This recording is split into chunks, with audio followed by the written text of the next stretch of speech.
All right, all right, all right. Is this thing on? Looks good. Hopefully it sounds good. See how things go. Yes, I know I'm not looking into the camera right now because we're still waiting on some people to join. Just shared the link out for everybody to get. And now we play the waiting game. And now we play the waiting game. Waiting for people to join the New Year's Eve Heathen Bash. Not that we're bashing heathens, the New Year's Eve online party, Midgard Musings style, heathen style, whatever. Wait for some folks to get on here, get the word out.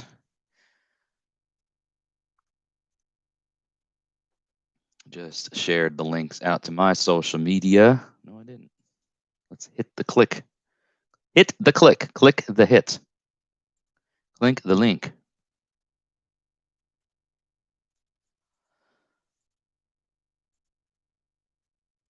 So,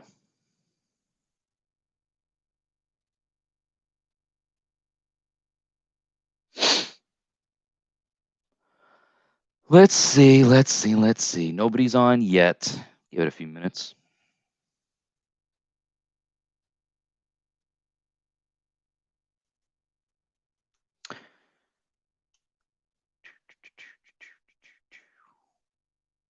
Anyways, while we're waiting for people to join, when everybody does get here, whenever that'll be, please consider either donating via Super Chat 2 on the live stream or supporting Midgard Musings through any of the number of ways that you see in the Linktree link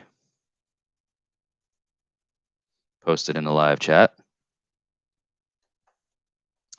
Go ahead and check it out. Can everybody hear me? I've got 1 like. I've got 2 views. 2 views? 2 people? Hopefully everybody can hear me well enough. You guys can see me and hear me.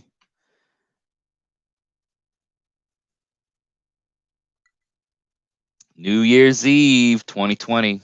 Good riddance.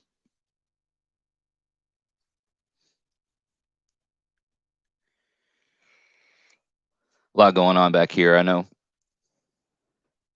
All this stuff over here is mostly my wife's things. Everything in the back and over on this side, though, is mostly mine. Hey there, Troy. Hail and welcome. Great. You're the first live viewer commenter that has made themselves known, so appreciate that. And appreciate your Patreon support as always. So glad to see a Patreon supporter here in the live stream for New Year's Eve. So whatever it is you're doing, hope you are doing well, staying safe, and getting to enjoy it with family. There's Ramblin' Rattlesnake. Saw you in the premiere earlier. So great to have you back. Thanks for joining the live stream. Chris Martin, there you are. What's up, man? Good to have you back.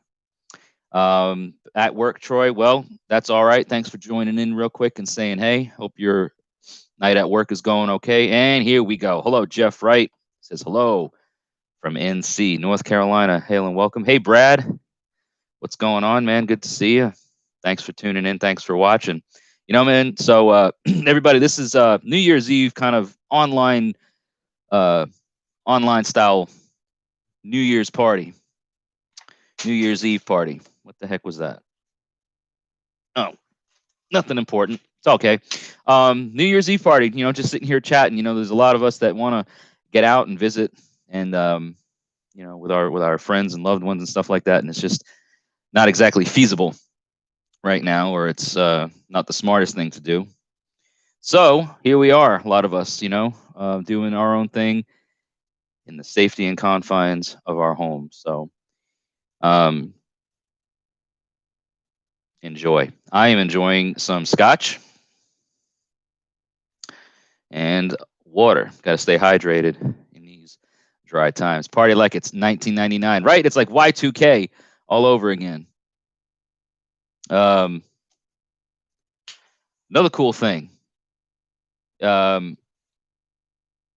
So it is New Year's Eve, right? My parents actually are celebrating a sort of anniversary today. 45 years ago, all right, which is longer than I've been alive, of course. Um, but 45 years ago, my mom and dad started dating, going steady, as they say.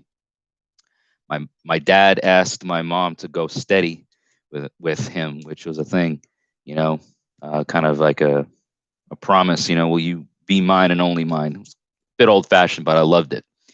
That sort of thing existed. You were dating somebody and your intentions were to be committed to that person, and you would ask them, will you go steady with me? My dad asked my mom to go steady with him on New Year's Eve 45 years ago at somebody's house, I think, in Long Island, New York.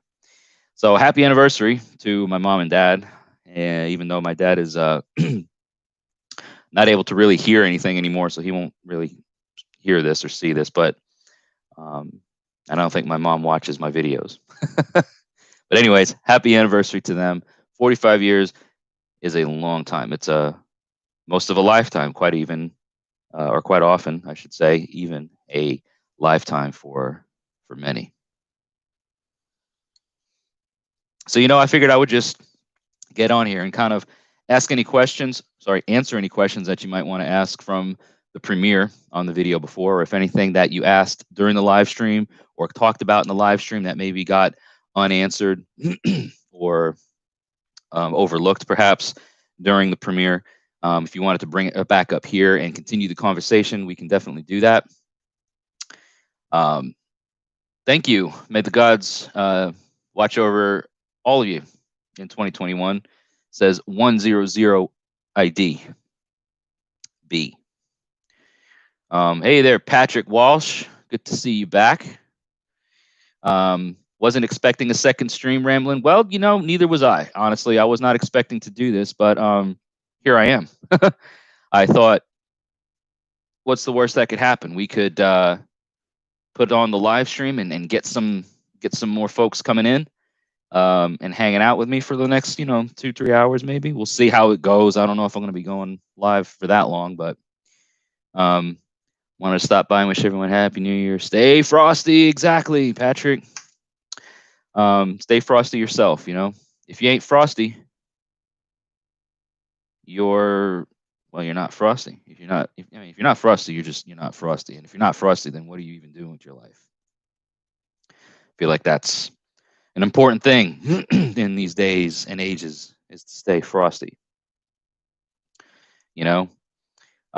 Jeff Wright says, finding a woman in Mayberry, North Carolina, being a heathen is impossible. Congratulations to them. Yeah, I think I guess it could be just on almost any rural area. I don't know if that's literally Mayberry, North Carolina, but if it's a indication of the remote sort of podunkness of your town in North Carolina, I have some of my wife's relatives lives in the Salisbury, Concord Mills area of the state.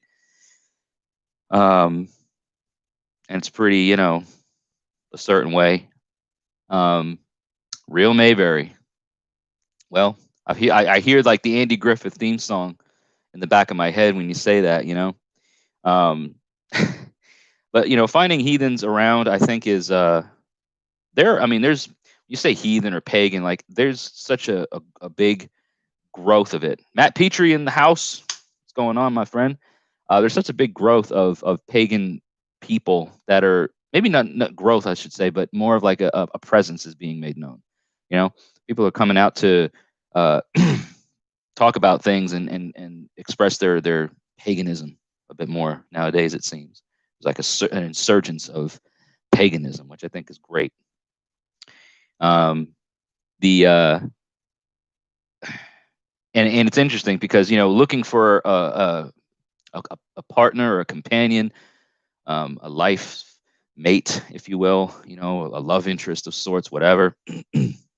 That can be kind of tough to find somebody that's just right, specifically the type of person you're looking for with anything, but especially when it comes to any like a religious view of things. sometimes you don't necessarily have to find a exact match, as long as they're accepting of who you are and what you do. Not that this is the case for everybody, but like my wife and I, for the longest time when um, she was trying to figure out her path, she's not Norse pagan like me, but she has some pagan, beliefs and practices and things that she does in sort of her own way. Um, but it's definitely a plus, I think, if you guys can jive together. Just responding to a text from my dad. He can't, like I said before, he can't really hear, so we have to communicate via text. But yeah, but anyways, finding somebody that in your life to share your life with doesn't always have to be that exact same thing as you. As long as they're accepting, you're accepting of them, and they're accepting of you. Talked a little bit about that on a recent podcast. For those of you that don't know, I do a podcast on Anchor.fm, but my podcast is distributed across like 8 different platforms, which includes Spotify, Apple Podcasts, Google Podcasts, and a bunch of other things that I'm not 200% familiar with or remember off the top of my head. But those are the big 3. Talking about, the acceptance, why, how heathens are always like, we demand to be acknowledged, or we want to be acknowledged by the world, and yet we do so many things internally that kind of shoot each other down or infighting, you know what I mean? Like all that, say bad blood, but stuff along those lines. I don't know. Didn't know Mayberry was real. I think it's there's so many towns that resemble Mayberry, like the Mayberry from the Andy Griffith Show, but yeah, you got the actual real deal. When you say pagan and when you say pagan women run, well, maybe you're just not hitting the right audience. You know what I mean? Not talking to the right people. Finding someone who is accepting. Your wife is pseudo-pagan, not practicing. However, she accepted your heathen faith, says Chris Martin. Yeah, like for me and my wife, she's a bit more of like on the Wiccan side of things, so very neo-pagan, but her intents and her practices are very sincere, very nature-based. So we jive with our beliefs respectively in that way because of the focus of nature and the powers that exist in nature is pretty universal in pagan beliefs. Awesome. Hey there, Godfrey Bear has joined the live stream. The bear from the Great White North, Canada, is in the live stream. So cheers and Happy New Year. Happy New Year early. I'm in the Central Time Zone, guys. So like Matt and Jeff Wright over in North Carolina, you guys are less than 3 hours away from the big 2021 insurgents. It's not really an insurgent, but it's a introduction to the year, right? All right, Jeff Wright has a question, says, why do people automatically call me a racist or white supremacist if I say I am heathen? Yeah, that's a rough one. That's going to be largely due to your area, I think. Geographically speaking, I think that tends to become a very it becomes a much bigger problem in certain geographical locations and areas, especially if there's not a very colorful array of cultural differences. But there's a lot of things that racists, bigots, supremacists, racial supremacists, all these, fascists, basically. There's a lot of things that imagery, especially, that are related to and connected to Norse paganism that these extremists have sort of hijacked, and because of their visibility to the world and in the media, they only bring things to a bad light, or bring things to um, the forefront that catches people's attention that are negative. So they think that just because you wear Mjolnir around your neck, or that you have runes tattooed on you, or you have pagan symbols tattooed on you, or whatever, that it's that you're automatically racist. And I actually um, I hate that, and it's been this way for quite a while. How those, for lack of a better term, those bottom feeders have appropriated sacred symbols to make them be a certain thing. But of course, they're not connected to that in any way. But unfortunately, because of those connotations, that people will just automatically draw. Like, I had somebody tell me one time, like, "Oh, you're an Odinist," because I mentioned that, or because I have this Mjolnir around my neck, and I'm like, "That's not the term that I use, no." And I told them why. Like Jeff says, or JS replying to Jeff says, the term Odinist. You get those sort of reactions, but it's an opportunity for us to educate.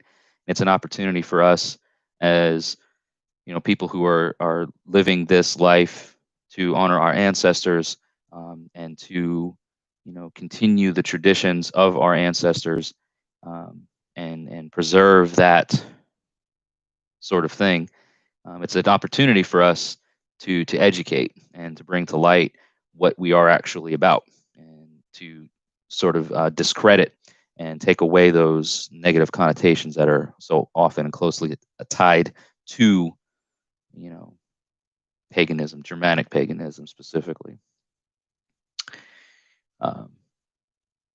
Germans in World War II unfortunately used some heathen symbols. Yep, people saw those synonymous with them, like the SS had their Othala. Yeah, exactly. They butchered the Othala rune and added the boots, or the wings, or whatever you want to call them, to I'd say bastardize the rune itself, and other runes. The Tiwa's rune, the Sowilu, or Soul rune. And then there's some other things that get not just the runes, but other symbols as well. The hammer, right? Thor's hammer. Jeff says, "Thank you. You're welcome. Thanks for asking. It's good things to talk about. This is an opportunity because of the audience that a channel like this might get. For people tuning in that are listening and watching for the first time, this is a channel that I focus on learning about Norse heathenry, Germanic paganism. And it's a channel for educational purposes. Have fun with it, learn things, and be educative about it. Educative? Yeah. Be educated about it all, learn a thing or two. Yeah, we're supposed to love everyone in heathen or pagan. Jeff, loving everyone and having this sort of I would just say that there's a fine line between what you're saying and reality. Hey Sean, how's it going, everyone? It's going great over here, sir. Got a glass of scotch and some water to stay hydrated with. Hope you guys are doing well on this New Year's Eve. So happy New Year to you. Christina Dufour, what's up? Happy New Year. We made it. You made it. You're here. Everyone is here. But Jeff, what I was saying, to your thing about, supposed to love everyone in heathens or pagan. I love my wife. I love my bestest and nearest and dearest of friends. I love my family. I love people who I have come to know and recognize as being worthy of such emotions and such devotion. Okay. I learned very early on that there is no inherent family bonds or family ties in heathenry or paganism. least not in the Germanic sense, right? I can't speak for any other forms of paganism, so I'm not going to. But for the, you know, Germanic side of things, just because you venerate Odin or Thor, you know, that sort of thing, doesn't make us family. Doesn't make us, um, you know, doesn't require me to give you my love, respect. You know, like I would say, hey, if nobody's bothering you, I'm not going to bother them. Of course, for those that are listening, watching this show, you know, the live stream, um, you know, support and appreciation is of course warranted. But these are all just, you know, morality things. You know what I mean? Don't be a dick about things. You know what I mean? It's pretty simple. You don't have to have any religious affiliations to be a decent person. Love and hate everyone equally. Yeah. I saw a meme, and you guys have probably seen it too, because it ain't nothing new. At this point, it's probably a decade or more old. And I forget who said it. Might have been a comedian, right? It says, "I'm not prejudiced. I hate everyone equally." Sounds like a George Carlin thing, to be honest with you. Um, but there's some truth to that. You know, I'm not prejudiced. I hate everyone equally. um, but hate is a strong word, right? You know, I don't know. My worldview has evolved over the years, and it's really interesting once you get into healing, once you start getting into at least the approach that I took to healing and learning the worldview of a ancient society and kind of stuff. Like my worldview has changed even within the last 5 years that I had for most of my life. You know, yeah, like Chris said, you know, I hate can't say that you hate people. Used to think so, but that's a good point. You know, Chris is saying that volunteering, raising that, you know, you just get frustrated with how people treating each other. I can definitely relate to that. My job, my career path is in IT and things like that, and I have people that work, you know, beside me and kind of work for me. So I have, you know, a lot of responsibility as a leader, to make sure that obligations and things of in our professional path are being met. Got something tickling my nose, and I'm trying not to sneeze. So I get frustrated a lot with people. So I get that.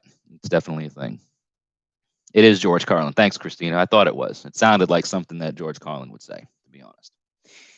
Um, let's see here. Kind of go with what you said, Sean, about people showing you that they are worthy of love. Some folks don't want to be loved, though they just want to watch the world burn.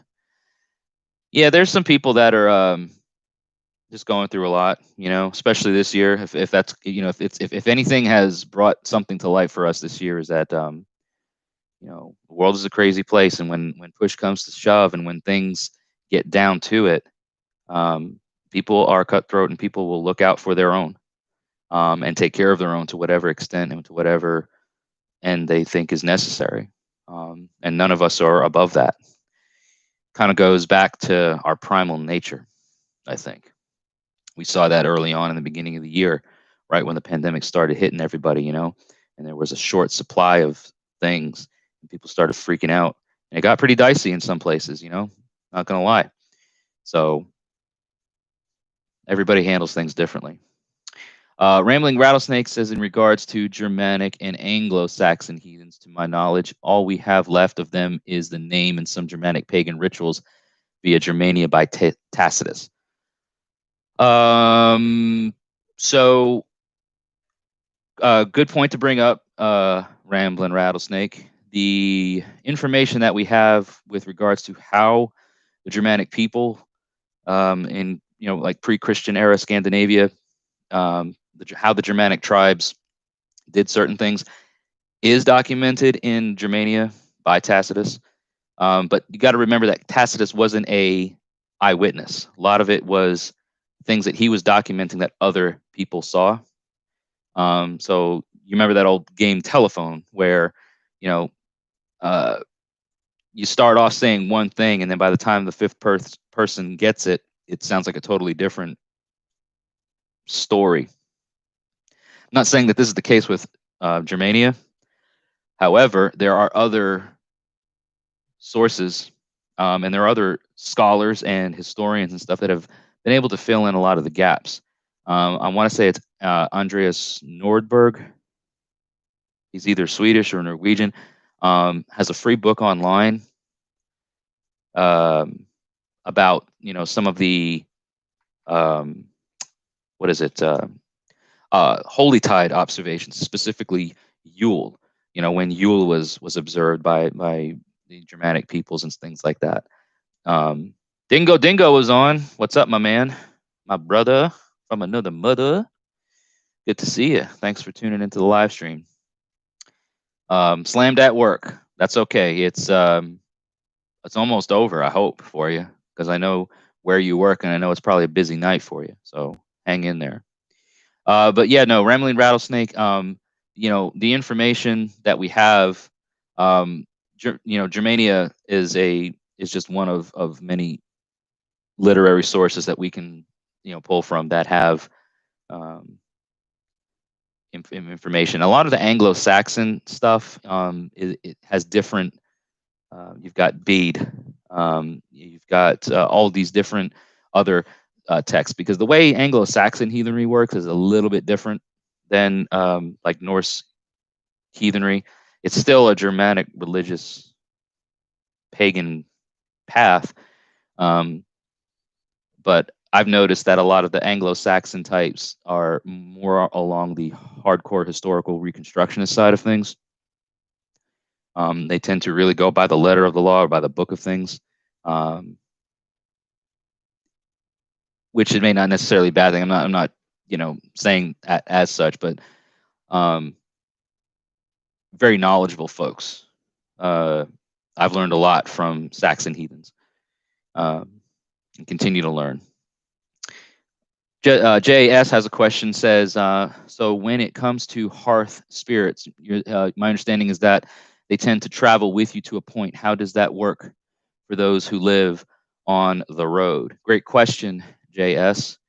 The culture that or the traditions of house spirits, house whites, Husvatir.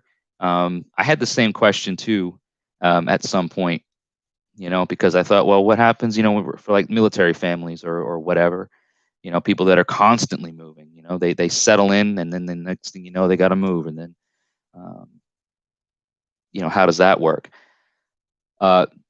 Some of the information that I've been able to gather and learn is that, yes, the hearth gods, the Kof gods, the house spirits, the Husvatir, those localized spirits, depending on how much they have, how closely they are tied to the family, because it has a lot to do with ancestral things and whatnot. So depending on how closely they are tied to the family unit, to the SIB, is going to determine on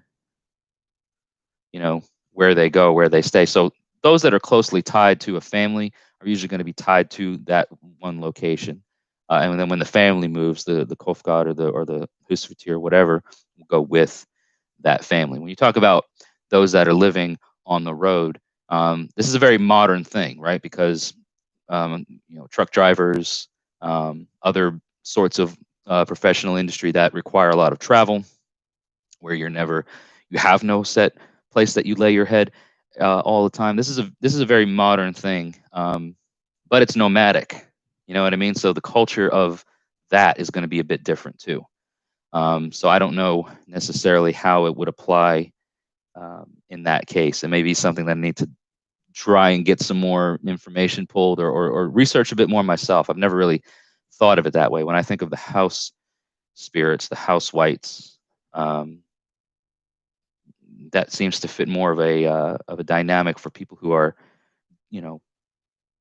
living in a set place, a home, an apartment, whatever, and that have a dedicated space to live in. For those that are like a bit nomadic and that just travel all the time, how that may be different. What they do, what their traditions are, whatever their individual cultic practices may be. Maybe they have like a travel altar set up or whatever, something that they do to give a place for that familiar, that spirit to travel with them and be close with them and give them some sort of place of rest, as it were. But it's a great question. Not sure if it really answered your question, my answer, but that's my immediate response. Pocket altars are perfect for travelers. There you go, Matt Petrie, who just brought up the fact that pocket altars are perfect for travelers. I have one. Let me show you one thing here in just a minute, because I want to get Matt's link in the live chat for you. Of course, I've got multiple screens going here, so I want to get the right thing. Here you guys go. Check out odinsbeardwoodworking.com and check out my pocket altar. This is my pocket Thor. See if he'll. There he goes. Let's see. There he is. Boom. So there's my Thor that Matt carved. He's a pocket altar size, so he goes with me wherever I go over distance, right? So when I go visit family, friends, out of state, whatever I travel, I bring him with me. You know, he's a great companion to take on journeys. You know, you read all about Thor's wonderful journeys in the lore. You know, Jeff says waiting for your order. Well, let me tell you something right now, Jeff. The wait is worth it, and you got to understand, and hopefully you understand and appreciate that COVID and everything like that is impacting artisans and craftsmen such as Matt. So he works tirelessly, and because I see all of his social media stuff. If you follow him, I'm sure you do too. Working all the time. Plus, he just moved. However long you've been waiting, trust me, when you get your piece, it's going to be amazing. My other pieces are over on my altar behind me. But here's a neat little guy that I have right over my desk because I like the fact that he's close to Thor. Because I got my pocket altar Thor on like my desk mantelpiece where I work. So he's right there. And then I got this little Tomta, Nise, whatever. This is another one that Matt carved. If I can get the camera to focus a little bit. Yeah. So he's a cool guy here. He kind of sits next to Thor and just keeps me happy throughout the workday, smiling and stuff like that. So Matt does things like this. I've got a Thor behind me, an 7 to 8 inch tall Thor. I've got a 5 or 6 inch tall Odin, and then I've got about a 4 to 5 inch tall Freyr, one of his first pieces that he ever carved. Brad says he loves his tier from Matt. Definitely recommends. Chris Martino is a satisfied customer as well. Yes, exactly. So y'all already know the business. I'm not spouting off any nonsense that cannot be backed up. The customers have spoken. The supporters are there. We love what Matt does, and we want to see Matt backed up in orders forever. So place your order through odinsbeardwoodworking.com. He just revamped the website, as I understand, in preparation of, coming into 2021. So he's up and running, man. Just hustling. Every day he hustling. You know what I mean? Brad, I was just going back up to reading throughout some of the comments. So Troy says used to be very misanthropic. So did I. And even still to this day, to some degree, still have those tendencies. Matured out of that. It's tough. It is tough because I can relate. I used to be very misanthropic as well. Tend to keep people at arm's length, and they exhibit behavior and indicate they are trustworthy. Yep. Brad said this year has been odd. Been estranged from family for years, but the stress and craziness of this year has brought us siblings together in a way I never thought it would. With silver lining. So yeah, the I guess this and Matt's carving now as we speak. The thing about 2020, guys and gals, is that, and I saw this on a post. I saw this in a post today by another person who I mentioned in my the video that premiered earlier. Talked about J.M. Olafson, shaman at the Erd-dipped kindred over there in North Carolina. Really wise fella. I've had the honor and pleasure of having him on this channel. Hope to have some more of him coming into the year. But he did. He posted a really neat video today on his page on Facebook, and uh, talked about how, numbers mean nothing. 2020 wasn't bad because it was 2020. 2021 isn't going to be good because it's a different number. That sort of thing.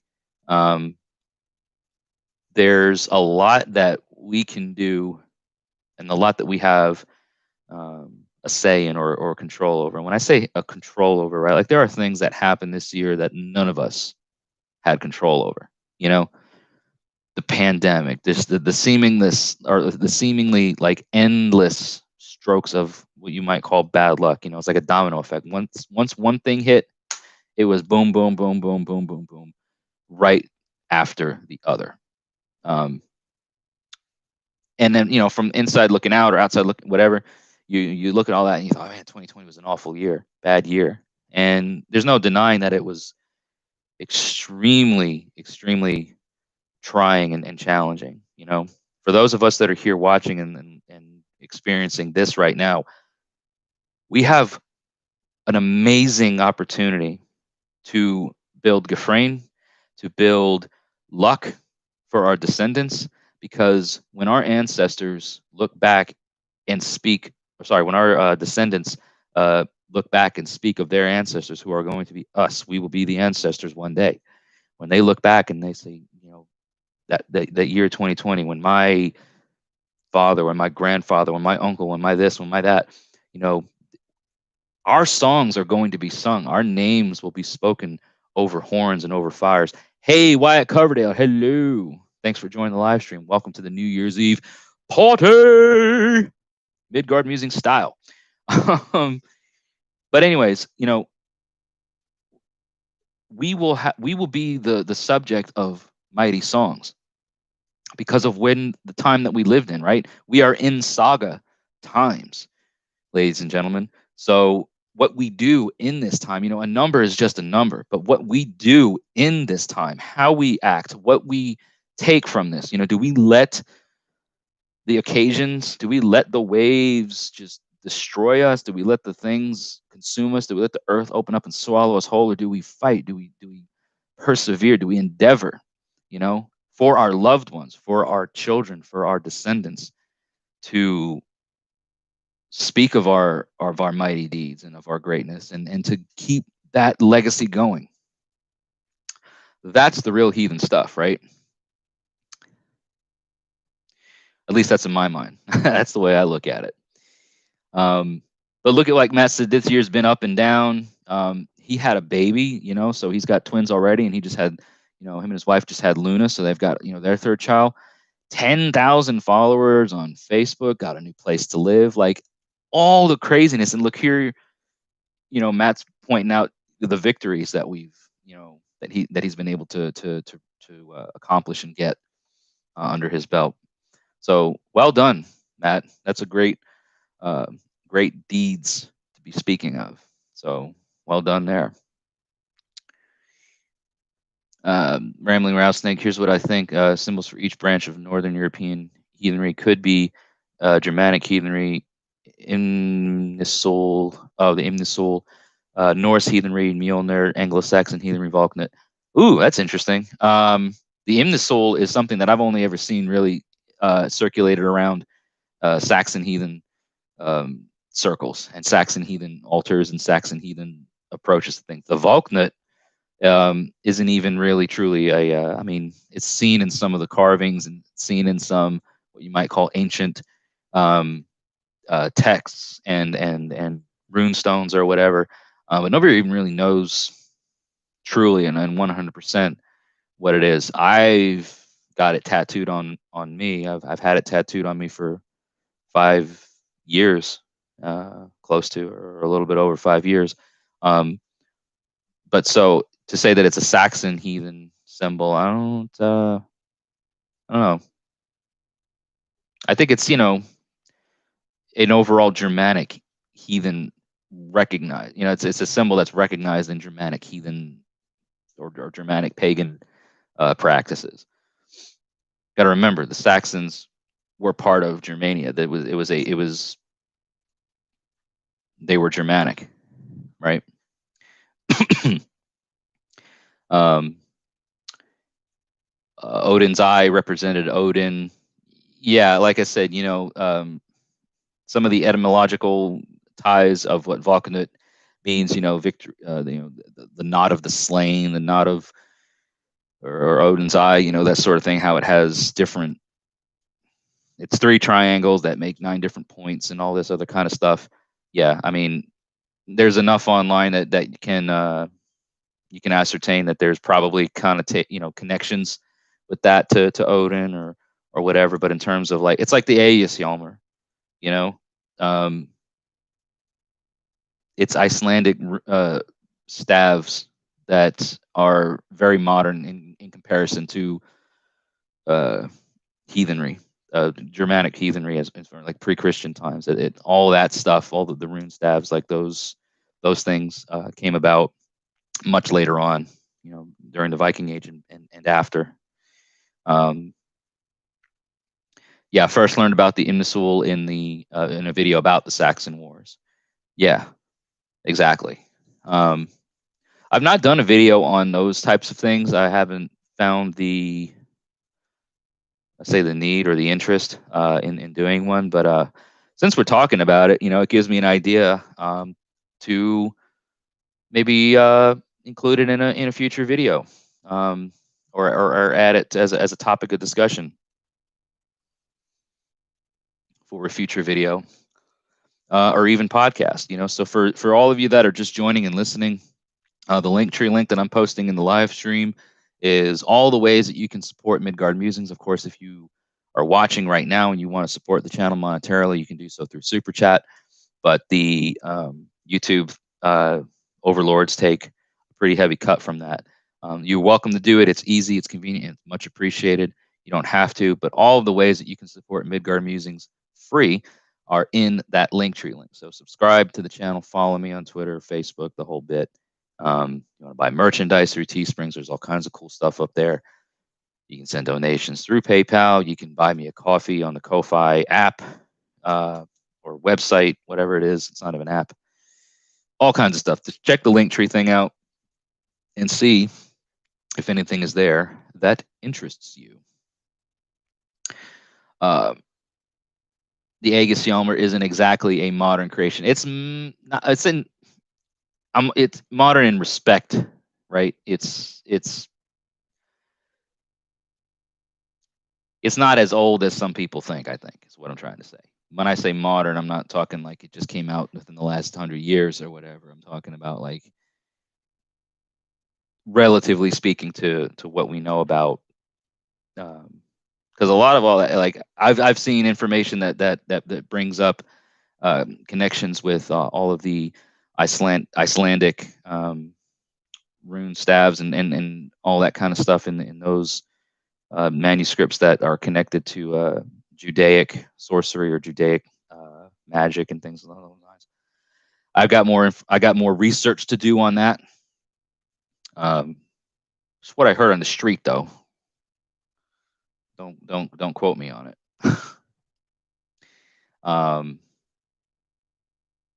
Yeah, more Anglo-Saxon than heathen.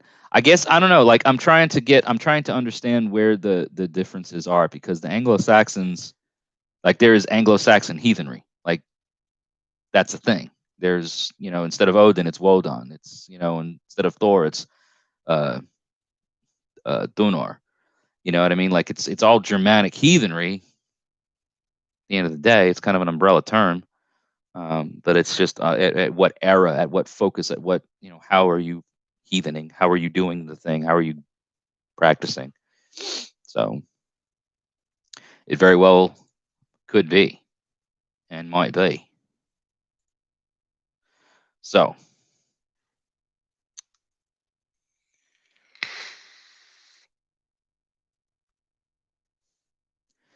Happy New Year, everybody. It is 8:45 Central Time, 9:45 Eastern. We're almost there. When I say almost, I mean a southern almost. And what I mean by that, a southern almost, is that here in the South, I've noticed that when people say, I'll be there in a minute, that could literally mean they'll be there sometime today. Or if they say that it's, just right down the road a piece, down the road could be the next county, 20 miles away. Um, right yonder, they say right yonder. If you just head over right yonder, yonder is a non-specific distance or place within a certain unspecified distance. I once heard it say that you got something here, you've got something there, and then you've got something over there, and then you've got something over yonder, which is even further than over there. And I'm like, you got a measurement for that, or no? It's just a term. So anyway, when I say, that we're almost there to 2021, I mean that in a southern almost. Down the road is 60 miles or less. Matt gets it. Matt's from the South, so he already knows, Um, but yeah, I'm from New York, and I've lived in Tennessee now for going on 15 years. And let me tell you something, when it comes to culture shock, when it comes to things that you thought you were familiar with and that you thought you were all about, when I first moved to Tennessee from New York in 2005, 2006, sometime more around there. I think it was 2006 when I actually moved. I came down here for the first time to Tennessee in 2005, moved here in 2006.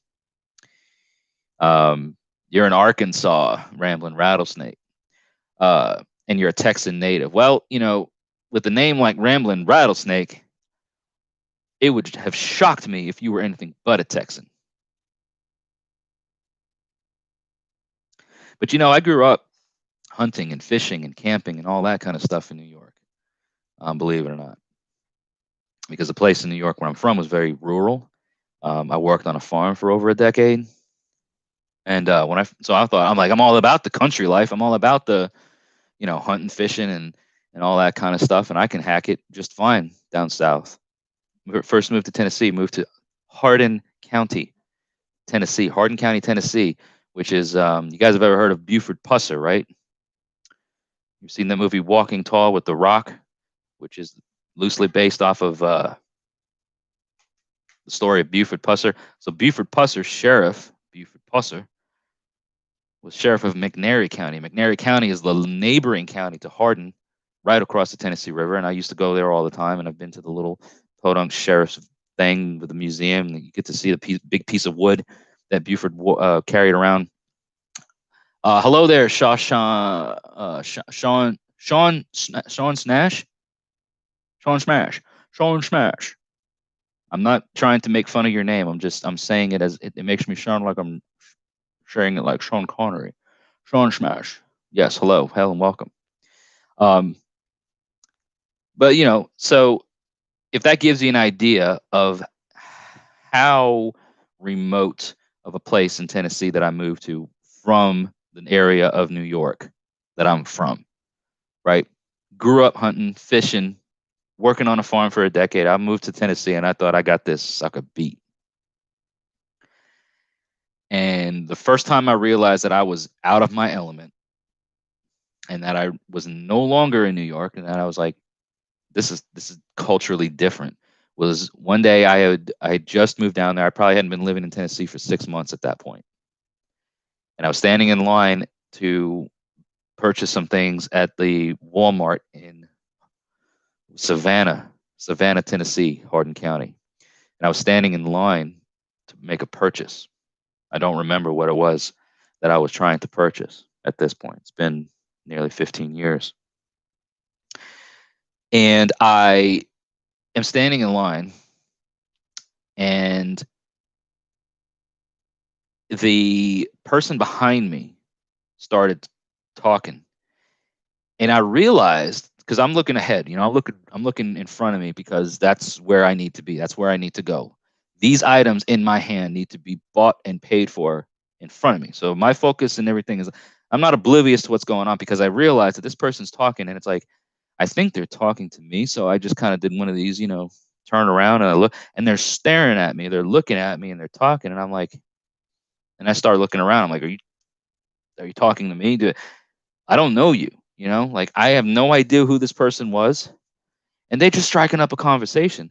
And the person who I was with at the time was like, "Yeah, this is the way it is here, at least in my neck of the woods." They're like, "Yeah, this is normal." They're like, they didn't know that person, but they're just talking, they're being cordial, being friendly, and I'm like, because where I was from in New York, like, if you stand in line, you're buying something, and you don't know the person in front of you, beside you, or behind you, you're not talking to anybody. And if somebody starts talking to you that you don't know, they're wanting something, and so I'm like looking at this person talking to me, and I'm like, in the back of my mind, I'm like, what do you want something? What do you want? But it's so, and that's when I knew at that moment that I was in a different area. I was no longer in my neck of the woods. I was in a different neck of the woods. I was in the southern neck of the woods. Chris Martin, is it true what they say about southern hospitality? Yeah, I mean, I have had nothing but, um, in all of the various encounters with people, work, personal life, that kind of stuff. It's very, very friendly and very cordial, and very welcoming, down here. You're always going to find people that are just, inherently, standoffish, and that don't want nothing to do with you. And it doesn't really matter where they're from. They're always going to be that sort of, hermit style. Nothing wrong with that, um, mentality, or whatever. And they seem to be a bit, um, curt, you know, or a bit, trying to just, define those barriers and keep you at arm's distance, and not wanting nothing to do with you. But for the most part, since I've lived in Tennessee, it's been a pleasant experience. I mean, I've been here for this long. If I didn't like it, I think I would have left by now. It's, over 15 years, or close to 15. So 2006 is when was officially started living here. So in this coming spring in 2021 will be officially 15 years that I lived here. So at this point, if I didn't like it, I should have found something else. Should put my just said on the, are relatable. So if you want to post anything that I say, or anything that I do here on other, sites, um, I mean, not going to stop you. I'm not. I'm also not. What's the right word I'm looking for? I'm not stopping you. I can't prevent it. So just do with it as you will. Right? If you want to put it on a Reddit, thread, um, link it to me. I want to see what the responses are. That's all I would ask. I don't think I'm on Reddit. Not that I know of, at least. None of my content has made it to Reddit yet. And maybe Wyatt Coverdale is going to change that for me. Maybe I'm going to become Reddit famous because of Wyatt Coverdale. Change my career. Um, Matt waves at people, and they look at him like, you're crazy, which is crazy, because I always used to think, right, like, I'm from New York, and I thought that the further, like, you reach the point where, you go so far north in the north that it almost becomes like a version of the South in terms of the rural country, hospitality and stuff like that. I always thought that Vermont was just full of, like, the Canadian rejects. I don't know, for some reason I always thought that Vermont is just full of nice people. Like, how could you live in Vermont? How could you be a Vermonter? Like, is that what they call people from Vermont? Vermonters? I'm a New Yorker. Vermontian, Vermont. How could you be from Vermont? How could you live in Vermont where maple syrup is like your main commodity, right? Maple syrup just makes everybody feel good. Maple syrup, real true Vermont pure maple syrup, grade A maple syrup. How could you be from a state like that and have something that's so warm and inviting a part of your economy and be hateful? I don't know. That's how I used to think. I was like, hey, these people in Vermont, it's like they might as well be Canadian and just be uber pleasant all the time. Shout out to Godfrey Bear, who may or may not still be watching, and he's Canadian. Seems like a pretty nice guy. A nice bear as far as bears go. Um, Brad says that my son Kel says hi. Well, hello, Brad's son Kel. Hail to you, buddy. Thanks for watching. Great to have you here. This is a family-friendly type of thing. I pride myself for enforcing and encouraging a family-friendly environment. You know, keep the trolls at bay, keep the negative comments away, and make it family-friendly. So good stuff there. Thanks for bringing your son in here, Brad. Um, Jeff is looking for local people. How do I find like-minded people? Jeff, you're in North Carolina. Are you familiar with Dipt, the Dip kindred, J.M. Olafson? Do you have other social media? And if so, can you get on like Facebook and find Dipt? If you actually, I won't say if, I will link you to the Dipt Facebook page. And put it in the live chat. So give me just a second. Jeff, if you're not on social media, Dipt has a website, urdip.org. Let me actually get that website for you here. But they are based out of North Carolina. So there's contact information. They may be able to, if I get the right link going here, they may be able to, point you in the right direction or get some information over to you. So definitely check. I know the founder of the organization, J.M. Olafson. He's currently the shaman for Dipt in the Blue Mountains range of North Carolina in that region. Tremendous guy. I've had him here on the channel. Did an interview with him and almost had the chance of meeting him in person this past, right around my birthday. Some reason that escaped me, just rolling off my tongue. But I almost had the chance to meet him. It didn't work out. Where I live in Tennessee and where he lives in North Carolina, we're like about 8 to 10 hours apart from each other. One of these days, it's going to happen. We're going to meet face to face. We're probably going to collaborate on a video or something of nature, of that nature. But solid people from what I've gotten to know. So I hope that helps. One of your cats is laying on your legs. Well, rambling rattlesnake, I hope you're okay with that. They may be nice, but they're not Southern nice. Southern nice. S. Tolman, hail and welcome. Last town I lived in that had warning signs on 2 roads at the edge of town that it was 75 miles and 65 miles to the next civilization. I have been through places in this country that, especially out west, where there's literally 100 miles or more between an exit or a gas station. So it's like if you don't have a full tank of gas between here and the next place, even if you're on like 3/4 of a tank or half a tank, you better fill that sucker up because you're going 100 miles or more without anything, and you're stuck in the middle of a desert in Arizona or New Mexico or Utah or whatever, which is beautiful, but it's not fun to be stuck without gas. out there in those areas. You were in my neck of the woods, Jeff. Whereabouts? Wyatt says, if you're looking for nice people, don't come to the north. Dark sarcasm runs through our veins. Thank you. Thank you.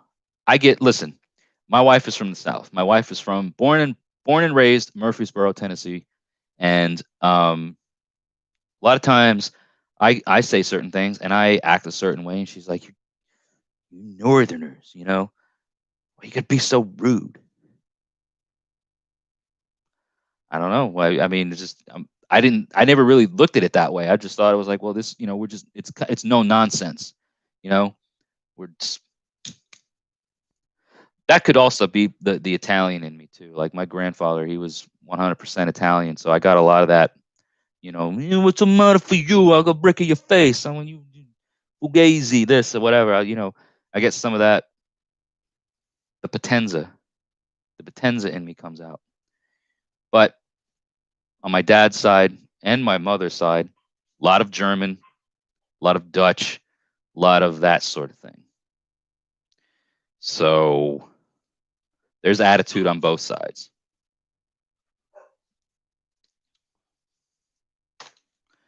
Attitude on both sides. My dogs are going, not nuts, but like, sometimes you got to just give them the business. You got to say, hey, look, enough of that. Chill your butts out. Happy New Year to you, 100 IDB. Says tapping out. All right. Thanks so much for the support. Thanks for hanging out with us on the live stream.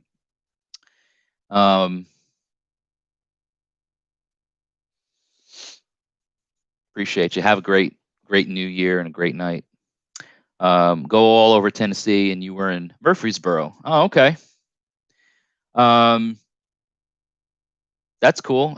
Depending on, what the nature of your travels are and whatnot. If you're ever in the area for a length of time, feel free to drop me an email or, shoot me a message on Twitter or Facebook if you use it. But you can always send me an email, Midgard Musings, tn@gmail.com if you know ahead of time. Might be down to, say hi or grab a beer or something like that. You never know. But it's worth it, worth a shot. Because I used to travel all over the place too. My job for almost 7 years was prisoner transport, prisoner extradition. And so my job was to travel all over the United States. And I drove this beautiful land for that many years and flew over this land for many, many years as well. And then saw a lot of amazing places and visited a lot of interesting sites and locations and stuff. Been to Hawaii once because of it. So I've been around, as they say. I've wandered a bit and traveled a bit. Always fill a tank at half a tank. That's something I think that that was like, that may be a generational thing, right? Because I know that when I was raised, the way I was raised, it was like, never let your gas tank get below half. Always make sure you've got some money in your wallet, not credit cards, not plastic, but like always make sure you've got money with you, like paper money or whatever, a certain amount. I don't know, just like certain weird, like old fashioned type things. And when I say old fashioned, I mean, like, how old can it be? It's a car, for crying out loud. But yeah, I get a little bit anxious if I'm even just locally, right? The car tank gets below half, because you never know when you may need to just get up and go, make a mad dash for something. And it's always good to be prepared to hit the road and hit the ground running, as they say. Speaking of running it 2 hours, less than 2 hours on the East Coast away from the new year. So whatever you all are doing, all of you that are hanging out with me tonight into the new year, Skol, hail, may the health and wealth continue in your life and the lives of those who are nearest and dearest for you into the new year. So let's cheers and drink to that as we run into the new year here coming up.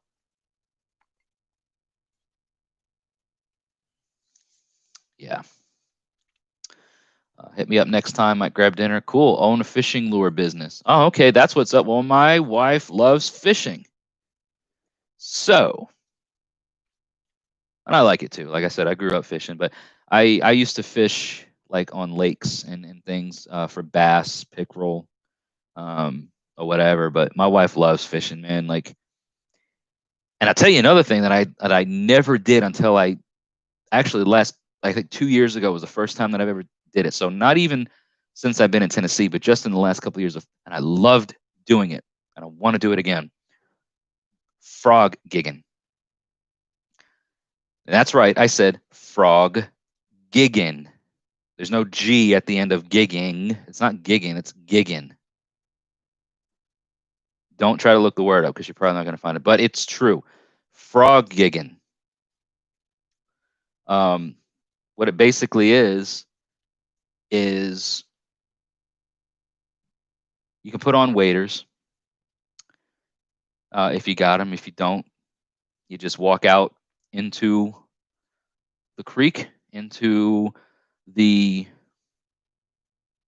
I say river, but it's not like a raging rapids. You're just walking out into this there, and you're basically, anywhere's up to, ankle to shin, knee, thigh, waist deep of water, hunting frogs with this like trident looking thing. And it's basically like a small spear that has like 3 prongs on the end of it. So it looks like I say, a small trident. And you got the spotlight. Matter of fact, this is the sucker that you'd use. This is kind of the thing that you'd use, right? Like I'm going mining. You guys don't know what mining is. Well, I can't really put it on because of the headset, but you get the gist, right? And you turn you turn the light on, which is somewhere. I swear, there it is on the side, right? Boom, boom, and you go frog. So what you do, right, is you wear the sucker on your head, or you've got a flashlight that you take with you, and the light that you're using, you obviously you're looking for frogs, and it's a crick, not a creek, like Jeff says. Excuse my northern accent. It's a crick. Crick, not a. Is it a roof or is it a roof? Is it a creek or is it a crick? According to Jeff, it's a crick. So when you're wading through the crick, frog gigging, you're waist deep or whatever in water, and you got this trident and you got this light, and so when you shine it, when you see a frog or whatever, when you shine, the light blinds them, right? They don't know what to do, so it temporarily just like they sit there and they freeze, they don't move. So then at that point, you take your gig, which is this trident spear thing, and you pop them. When I say pop them, I mean you impale them with the gig. All right, so frog gigging, excuse me. I used a made-up word. Gigging is not the proper way to say it. Frog gigging. When you go frog gigging, you go out there, and then so what do you do? Right after you gig a frog, after you spear that sucker, what do? By the law of Poseidon, I smite thee, salmon. You can get fish too. You can get turtles. Technically, it's not legal to gig a fish, right? That's illegal technically. Turtles, especially these big suckers, like these big snappers or whatever. Like I almost did. I almost smited. I almost struck. I almost gigged a frog. Sorry, gigged the turtle. Because my father-in-law there, who I was gigging with, he's like, "Yo, get that turtle. We gonna make some turtle soup." And I'm like, not that I'm against it, but like, what the heck am I gonna? This sucker's like 8 pounds or whatever, and like we hadn't even started gigging mainly. Like we had just started. He's like, "Yeah, girl." I'm like, what am I going to do with this thing? He's like, you just hook it up to the, you know, to the stringer or whatever, and then just, carry it along with you. I didn't. Wished I had, because I'm like, I would love to have never had turtle soup or anything like that before, but I would eat it. I mean, I don't care. But man, let me tell you something. We made out pretty good. When I say pretty good, I think we came back that night. We were out, in the creek, Jeff. We were out in the creek for, I don't know, maybe 3-4 hours. Brought back like maybe 7, 8, 9 frogs. Nothing too big, but man, oh man, I love frog legs, right? I'll eat them. Never have I ever had a better frog leg than from the ones that I gigged that night. And that was a couple years ago. It wasn't this past summer, but the summer before that. We didn't go this year. And my father-in-law was like, we got to go again this year, this coming year. And I'm like, oh, yeah, we're going to go this time. We're going to do it. We're going to do it a few times. Because, man, oh, man, those frog legs were some of the just, there's something really special about eating things that you've caught or game that you've harvested yourself.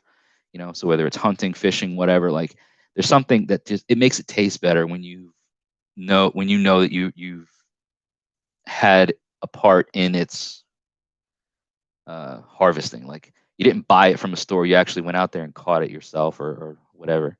So yeah, private property, anything goes. Exactly. Thank you, Chris Martin, for I just saw your comment there. I missed it before. I said you're going to head off. Hail and Skull. Sorry I missed you before. But yeah, that is how got a huge pond. Come on over. Cool, Jeff. Yeah, might work something out, but that is just how much more country and everything is down in the South than what I ever, because I mean, when I say like I grew up hunting and fishing, I mean, I'm talking like go out on a boat, small boat, little, trolling motor or whatever, go bass fishing, head out to the deer stand in the fall, go turkey hunting. I love to turkey hunt in the spring, deer hunt in the fall, fish in the spring and summer. I tried ice fishing one time. Not my favoriteest of events. Not the biggest fan. Matter of fact, the guy that I went ice fishing with, and I gotta say, this was probably 20 years ago or more. I was a teenager when I went, and the dude had a snowmobile, right? So we went out on this lake on a snowmobile. Now we had at the time, it was like 20 years ago or more, freezing temperatures for a solid month, where the days didn't get above freezing, nights were in the teens or single digits, and the lake that we went out on was like 18 inches or so, froze solid deep. So when we took out the to go ice fishing, when we took out the snowmobile, which weighed however much it weighed, going across the lake was no problem because of how deeply frozen the lake was. So we get out there, run the auger, whatever, but it's a lake, right, guys? So it's like flat, wide open, wind whipping, cold as all get out. And he's like, we're just going to sit here and try to catch something. I'm like, that's it? Didn't have a shelter or nothing. He's like, yeah, if you get bored, you want to take the snowmobile for a spin, go ahead. So within like 3 minutes, I was bored. I'm going to take the snowmobile for a spin. And boy, oh boy, you want to talk about a fun time. I had that sucker cranking up to like 60, 70 miles an hour, wide open going across this lake. And let me tell you something. You want to talk about an adrenaline rush, just scooting across this lake, frozen. Again, I didn't, all I knew was stay away from like where there's a lot of what we used to call structure structure were like limbs, branches, things like that were, poking up out, because that could indicate, potential shallow water, and even if it's frozen through, you might, break the surface and get stuck or something like that. So he's just like, just stay away from the structure and just have fun. So I'm like tearing around this lake in the big lake, Sullivan County, New York. Yankee Lake is what it was called. Go figure. Man, it was a good time. But I went out there for like 20, 30 minutes, just tearing around. Went back to the fishing spot. He hadn't caught anything. He's like, I'm cold. You want to go back? I'm like, or we could just, keep riding around on the lake. And he's like, well, let's go back. So that was my experience in the ice fishing realm. Oh, Jeff Wright with a amazing, tremendous super chat donation. Thank you so much, Jeff. Wow, that is amazing. Thank you so much. There's you didn't have to do that, but thank you very, very much. Very, very kind. Glad to have you here. Glad to have everybody here hanging out with me on a New Year's Eve. Just chilling, talking about various things. Any other questions that people have? Let me try to get caught up with things and see what we can do about answering some questions. Maybe something that I may have missed. Just got down into the number 9, the single-digit live stream number. Before we were hovering in the double digits. A couple people heading off, doing their thing for the rest of the night, but that's cool. S. Tolman, I'm sorry. S. Tolman says frog legs do not taste like chicken. However, all other reptiles and amphibians taste like frog legs. Here's the crazy thing. The frog legs that I got from the frogs that I gigged with my father-in-law. You know how when you go out and eat frog legs, there's that, like you say, it doesn't taste like chicken. The meat is chicken-like. It's it's a white meat and it's got some chicken-like texture or whatever to it, but it has this amphibian flavor to it, or if you say swamp flavor, or freshwater flavor, whatever. I don't know what the right word is for it, but it has this flavor to it. These, I think I soaked them in milk or salt water or something like that overnight and then grilled them. Nothing like that. Like absolutely no. It was just like the cleanest white meat I'd ever put in my mouth. And thank you so much, Jeff. Says keep up the great work. I definitely will. Mariah Trujillo says hello. Happy New Year to you as well, Mariah. Mariah Trujillo joining the live stream. Longtime supporter on Patreon. You guys and gals that may not know, Midgard Musings does have different tier levels of Patreon support. The Linktree link that I'm going to post in the live stream right now will redirect you to a number of ways that you can support, including Patreon.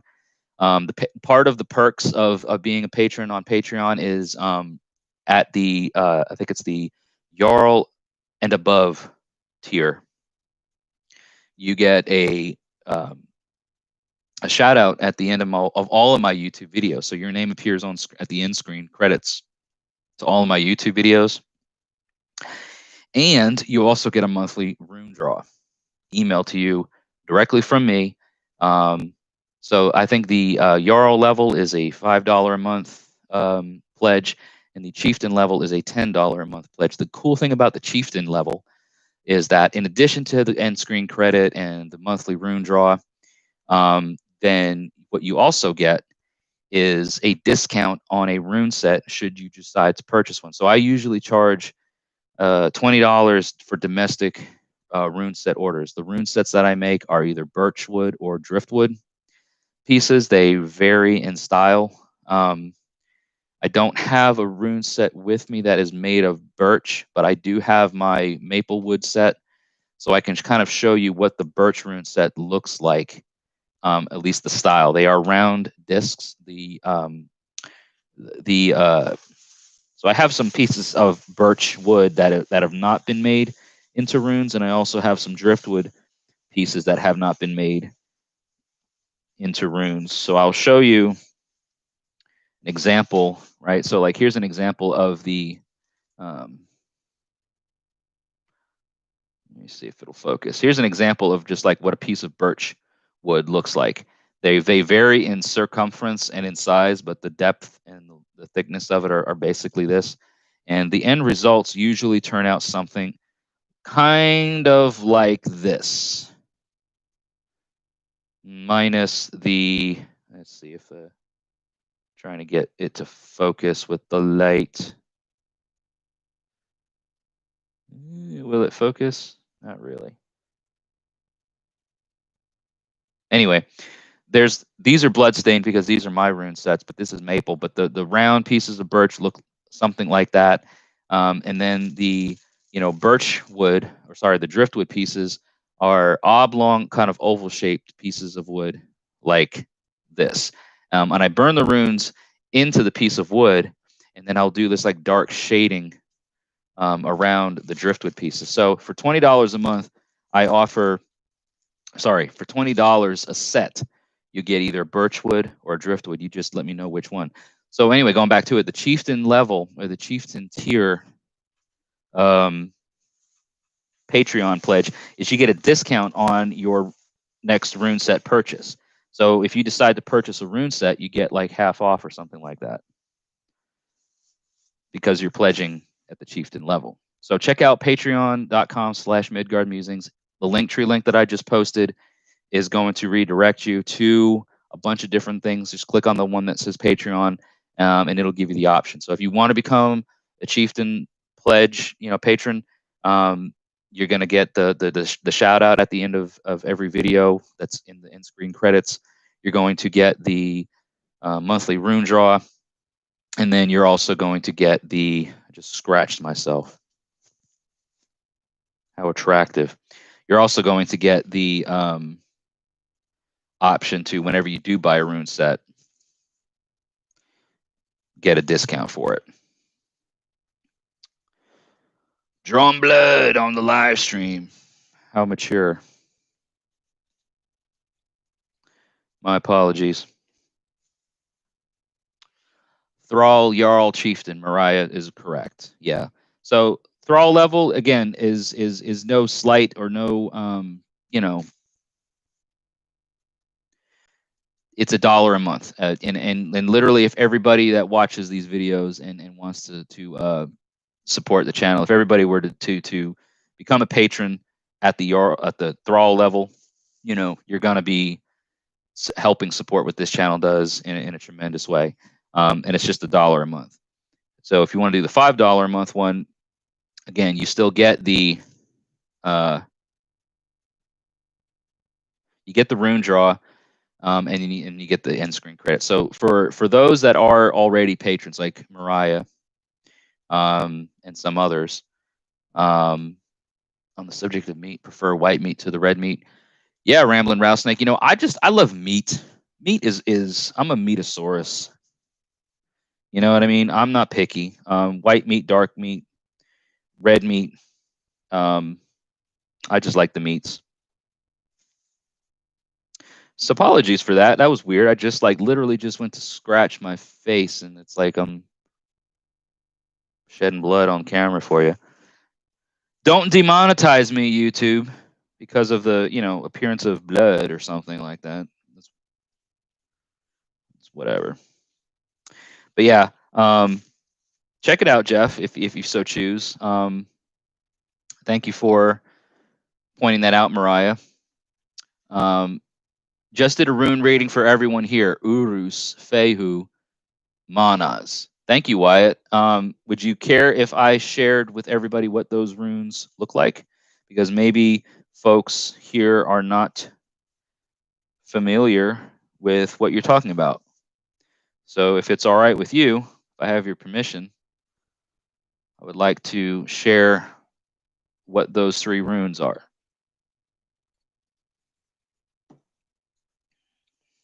And I will get prepared for your answer as I dig through my rune bag. He said, Manas, Urus. He says, yeah, go ahead. Go for it. Manas. So Urus, Feu, and Manas. Okay.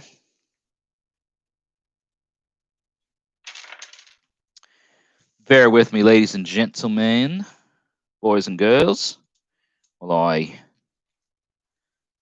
retrieve the runes that Wyatt was so generous as to have cast. All right, well, there's Manas.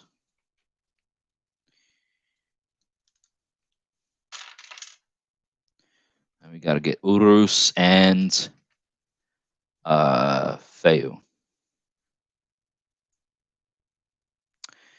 Right, there's Feu.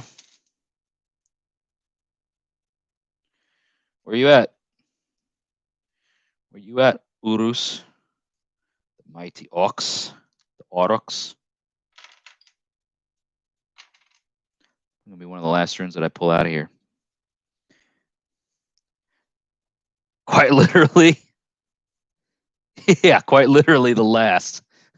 Quite literally the last rune that I pulled out. All right. So here's the thing about, rune casts. Is this going to stop? Am I going to just bleed out in front of you on camera? Here's the thing about rune casts and rune meanings. You know what I mean? Wyatt did a 3-rune draw or a 3-rune cast, which is a popular method of casting in divination with regards to runes. Jeff, I see, says, can you do my rune? I don't know who that's directed to. So if it's to me or to Wyatt, then just let me know in the comments. Don't need to ask permission from me to teach anything. Well, I mean, thanks, Wyatt, but I'm just kind of that way. That's just the way I roll. But the thing about rune castings, Patrick Walsh back in the house, right on time. Patrick, Wyatt Coverdale here in the live stream did a very generous thing and did a rune cast. He says it's for everybody here. And he cast Urus, Fehu, and Manas. So the thing with rune casts is that the intent or the purpose for the cast has to be, for me at least, when I do this sort of divination as a Vitki, I have to know what the intent is, what the purpose is for the cast. Jeff says me. Okay. I'll get to you in just a second, sir. So he puts Urus, Feu, and Manas. He could have picked any of the sequence in sequential order, right? So he's got 3 different runes selected, 3 different meanings to the runes. So we'll look at Urus first because that's the first one that he mentioned. Right. So let's see if I can get a good focus on this. Will it focus good enough? I think that's about as good as we're going to get. So Urus is the Aurochs or the ox, and it is strongly tied with Thor. Quite often, there's connotations and connections with Thor to Urus, but there's strength and there's vitality and there's fertility, male fertility specifically, endurance, perseverance. The Aurochs were a wild cattle that kind of roamed, and so it's the deep down sort of primal strength that lies. And I'm just giving a reading, and I'm just giving my interpretation of these things as I see them and as I've understood them and as I've become aware of them. And the thing about the runes is they have a background meaning or an inherent meaning, but depending on the purpose for the cast, there's other things that can be picked up about it, right? The next one that he named was Feu. That's a good shot of Feu right there. So Feu. This is the first rune in the Elder Futhark sequence, right? Feu. Urus is the second one. So Feu is wealth, specifically monetarial wealth that is tied to um, money, possessions, um, but there's also new beginnings, newness that is quite often associated with Feu, because it is and falls at the beginning of the order of uh, the Elder Futhark runic alphabet. Okay, so again, it's wealth, monetary wealth specifically. Fey is cattle, right? So there's cattle was wealth in the old days. The more cattle you had, the more monetary and wealth that you possessed. So, and then the final one that he gave us was manas, which I love manas because manas is the root rune for the Midgard Musings bind rune, which is simply a double manas bind. So manas is mankind and humanity. Um, Sometimes I think there's connection between that and I want to say Heimdall. The connection between how Heimdall has the connection to uh, mankind as the father or the sire of the three different classes of man. You know what I mean? So depending on how you would want to read these runes, if he's starting at Urus, Feu, and Manas, is perseverance has brought us to this point. Perseverance, the struggle, the desire to uh, uh, persevere, the endeavoring to persevere, um, focusing on the newness that is coming. Monetary wealth is near, things of value are close, for the community, for mankind, for the overall community. Um, so I don't know. I mean, every rune casting is going to be different. I can't. It's hard to do this sort of thing. This was not my casting, but as he shared this information, and as he was willing to allow me to put my insight or my spin on things, that's kind of what I see. So a good reading, a good casting. Hopefully, everyone that is here and is a part of it can take what they want to take away from that. Um, what does Wyatt say?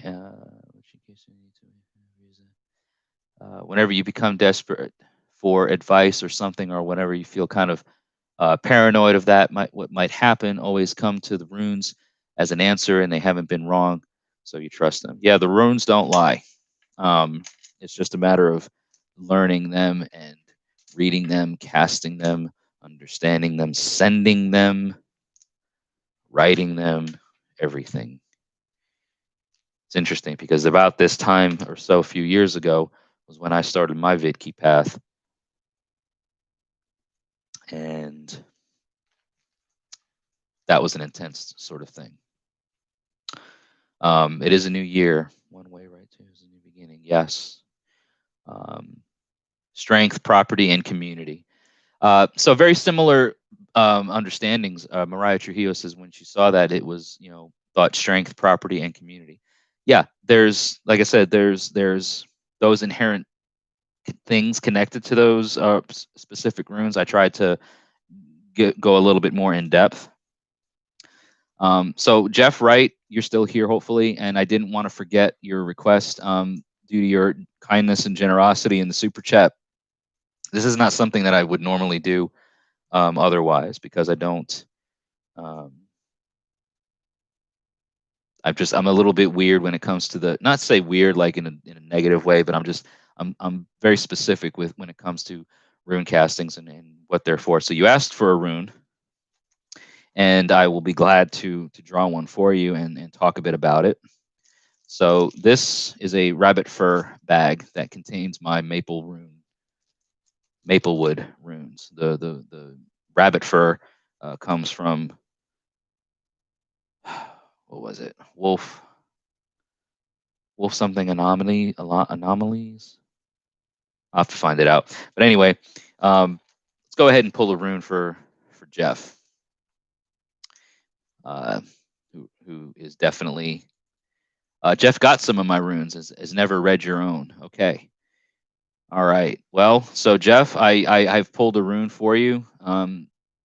Just like I said, blindly, as you can see, I was not looking in here to try to find a rune for you. I've just reached in there and grabbed one. Okay. Wild Heart Anomalies. There's Matt Petrie. Thank you. So yes, just real quick, Wild Heart Anomalies is where this rabbit fur bag comes from. It's beautiful. I don't know if they have a website up. I know they've got social media. So let me see if I can find them on social media and just put, yeah, there they are. Wild Heart Anomalies. Really cool stuff. Let me just put this in the live stream chat for you guys to check out. And is there a? Oh, good. They've got a website for guys like Jeff that maybe just aren't on the social media kick or whatever. Let me put that down here as well. So Wild Heart Anomalies. Thank you, Matt, for adding that to the super chat or to the live stream chat. Okay. Now, let me get myself acclimated here.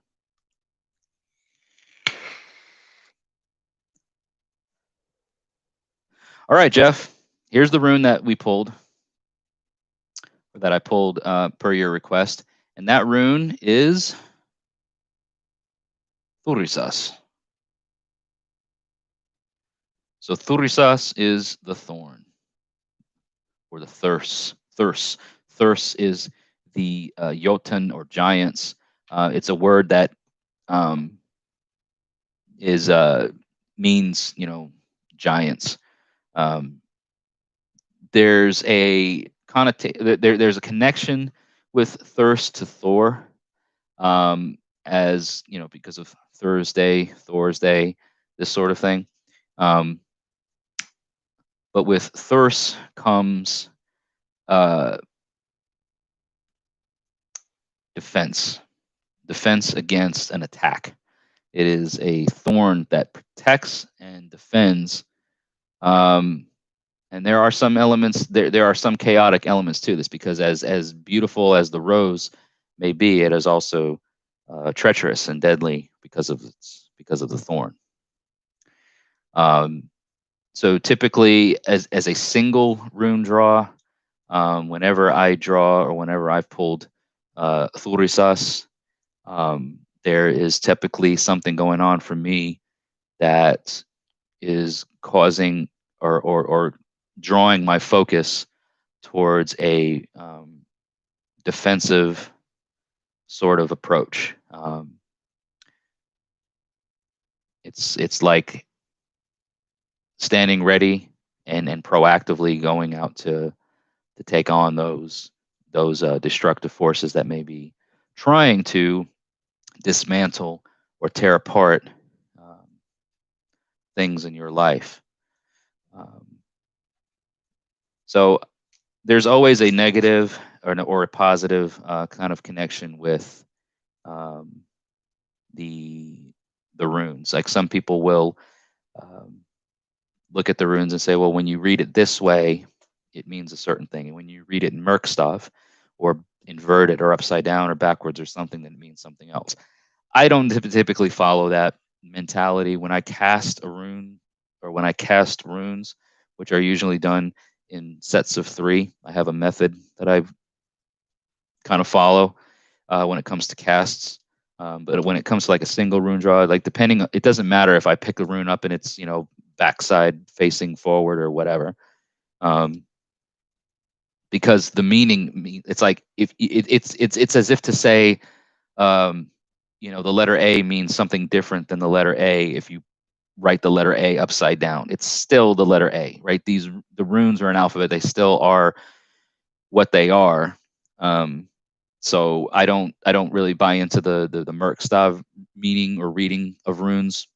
That's just me. Others do what they do. Hey, and welcome back, Troy. Um,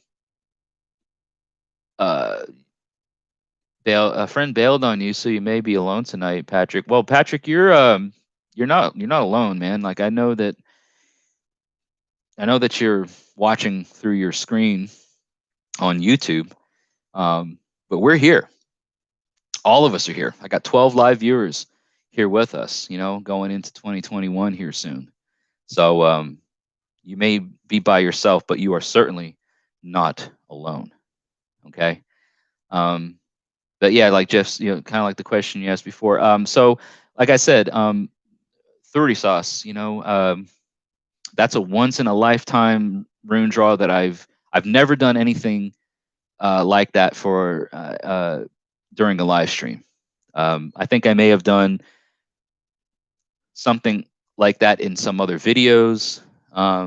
People keep me honest if you've watched my live streams before and I've done this, but I'm pretty sure that I've never done a rune draw live for somebody like this. And there's I have a reason for it.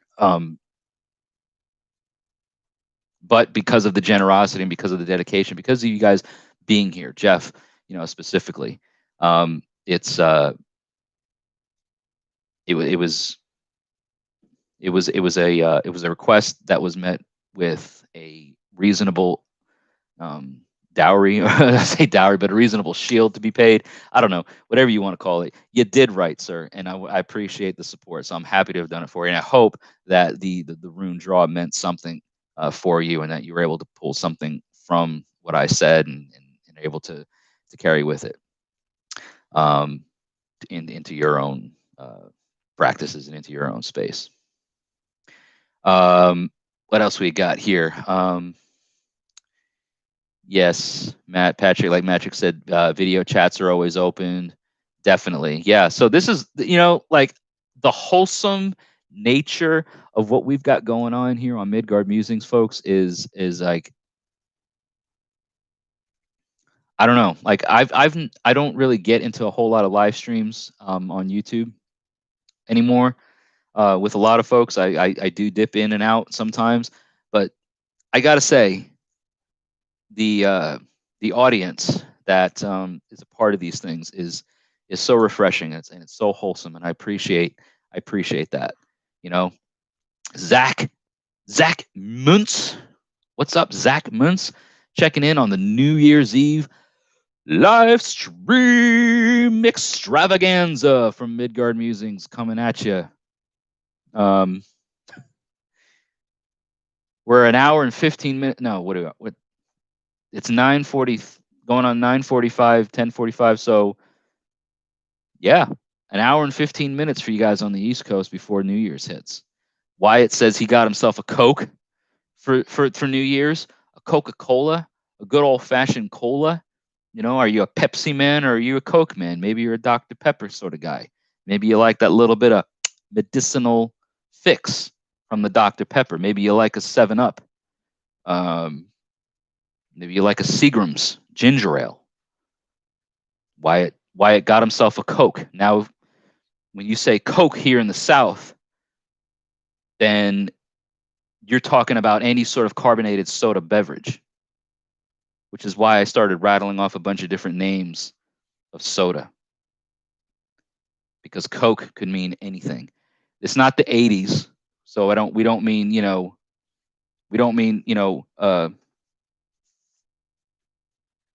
Scarface Coke, cola. So Coca-Cola, the OG soda. That's one thing, right? When I moved to Tennessee, that I realized is like, I would go and I would ask, like, first of all, Sonic, the drive-in fast food place, Sonic, right? I would go to Sonic and I get a Coke with ice and whatever, and they're like, "What kind of Coke do you want?" What do you mean, what kind of Coke do I want? I want Coca-Cola. But But I learned quick that down here in the South, in Tennessee, specifically that part of Tennessee, you say Coke, you got to be more specific. You got to nail it down. You got to say, I want a Dr. Pepper. I want a Sprite. I want a Mountain Dew. I want a 7-Up. Troy Hartman, oh my goodness, with the super chat donation. Thank you, Troy. Says, thanks, as always, Jesse, for the work you do to help the heathen community. Thank you. Thank you for the kindness and the generosity through the super chat. You know, I mentioned it in the premiere video, but literally the reason why this is all happening is because of you. Literally you right there, and you over there too. I see you in the back. Yeah, you're all here, and this is all the reason why that these things are able to happen. So thank you, Troy, for that generous super chat. JS, Pepsi and whiskey, you win. I like my whiskey with whiskey. Just saying. Maybe a little bit of ice. Norse Way Seeker. Hey there, Norse Way Seeker. Not sure if we've met before. Who says Dr. Pepper all the way. But thank you for commenting and joining the live stream. New Year's Eve live stream on Midgard Musings. Also says where they lived in Florida, soda was the all carbonated beverage word to use for Coke. Exactly, or cola. I'm from New York. I used to say soda. If I wanted a specific soda, I would say, give me a Coke. Give me a Sprite. I don't like Pepsi. I don't like the way it tastes after the fact. And then I found out, like in Michigan and Ohio and in the Midwest, it's pop. Pop is the generic term for sweet carbonated beverages. That's what we would call in Florida or in New York is soda, where you right, that action, that little fizz, buzz, fizz. Russ Ferguson, probably a dumb question, but what is a super chat? Oh, thank you, Russ, for asking the question. So it's by no means is it a dumb question, but if you're watching this live stream, in your chat features, there's a little like $sign thing or whatever. You can donate to the channel monetarily through super chat, and it gets you kind of in the top rankings. So if you have a specific question, if you want to be seen first, you want to be recognized first, you can do that through super chat, and I'll see your stuff immediately or quicker than everybody else, and answer your question first above all. So that's what the super chat thing is. The Coke sound was awesome, Mariah. Well, thank you. I could be a Foley. You guys have what Foley artists were, right? I think of the guy from, was it Police Academy, where he was like, he was doing all these weird, that was horrible, by the way. I don't know what that was. Was it a motorcycle? Was it a jet ski? Was it was it snowshoes on nitrous? Nobody knows, because I'm not a Foley artist, but that's what a Foley artist does, is they make sounds, not just with their mouths, but with other things, quite often sound effects and special effects were done because of Foley artists. There's your little bit of education for the day.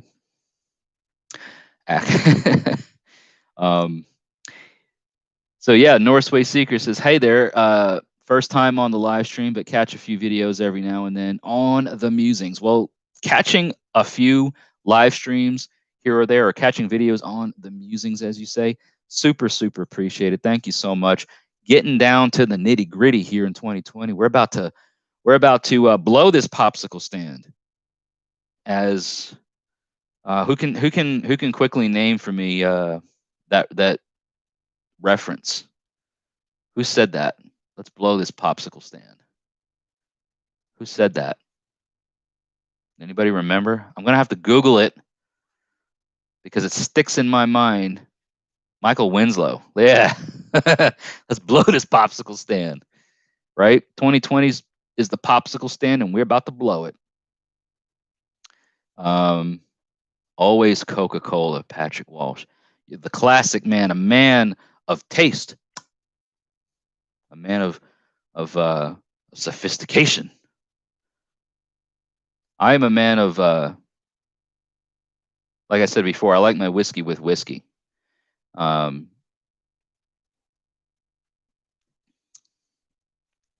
Maccabee Designs, yes.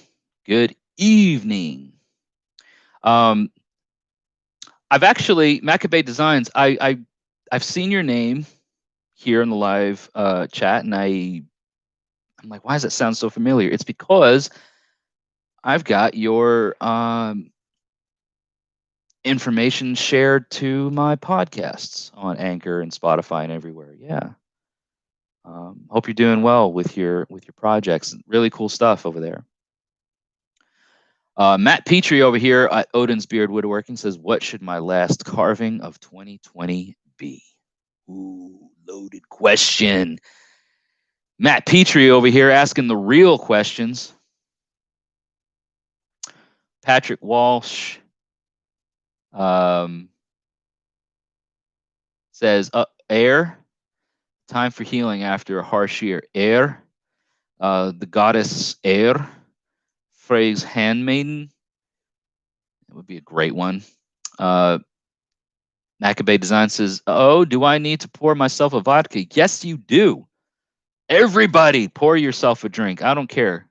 Get yourself some water, okay? Because hydration is key. If you're not drinking water, you will die. So stay hydrated first and foremost.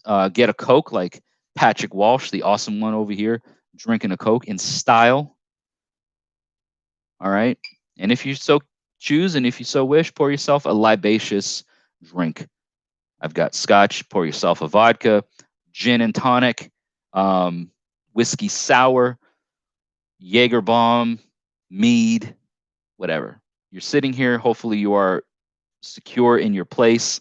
Russ has got some tequila, some Viva la Mexicana. Okay. That was a horrible Spanish accent, but yeah, I'm not the biggest fan of tequila. But I've not met a tequila that I'm not the biggest fan of tequila, but I'm also not against tequila. Tequila is kind of one of those things where under the right circumstances. Now, oh wow, Mariah Trujillo, thank you so much for the super chat donation that just came through. Hail New Year's tidings. Happy New Year's tidings to Mariah Trujillo. Thank you for the super chat.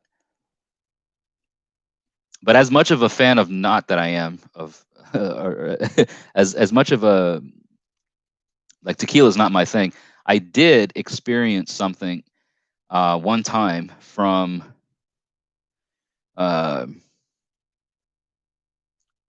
what's that stuff? Mezcal. Yeah, mezcal. You guys want to hear some? You want to hear a crazy story about my experience with mezcal? Oh, Jeff says, "What should he carve next?" Or Matt is asking, "What should he carve next?" And Jeff Wright says, "Matt, my order." Troy's got some hard cider, brewed it himself for Yule. I love home brewed stuff, homemade mead, home brewed. Whether it's beer or cider or whatever. I've had a lot of really good locally sourced and made mead.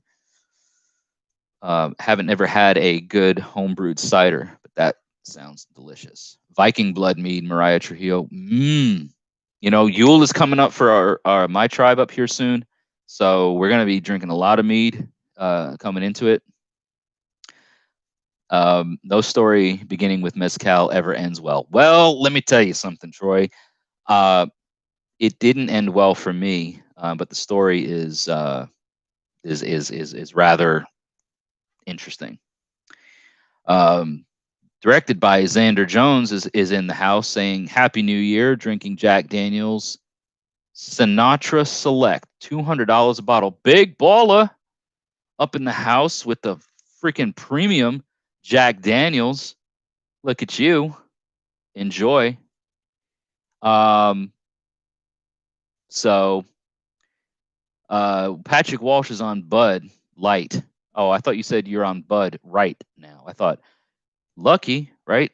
Who wouldn't want to be on some Bud right now? When I mean Bud, I mean Bud. But Patrick Walsh is on some Bud Light right now. Um, I'm about out, and we're going to need to remedy that here in just a little bit. But let me tell you the story about mezcal. Like Troy says, no story that starts with mezcal ends well. No story with Jesse being drunk off the boat ever ends well either. Wyatt, my friend, first of all, I'm not drunk, and I'm not drunk off the boat. I'm just vibing. I'm dry. I'm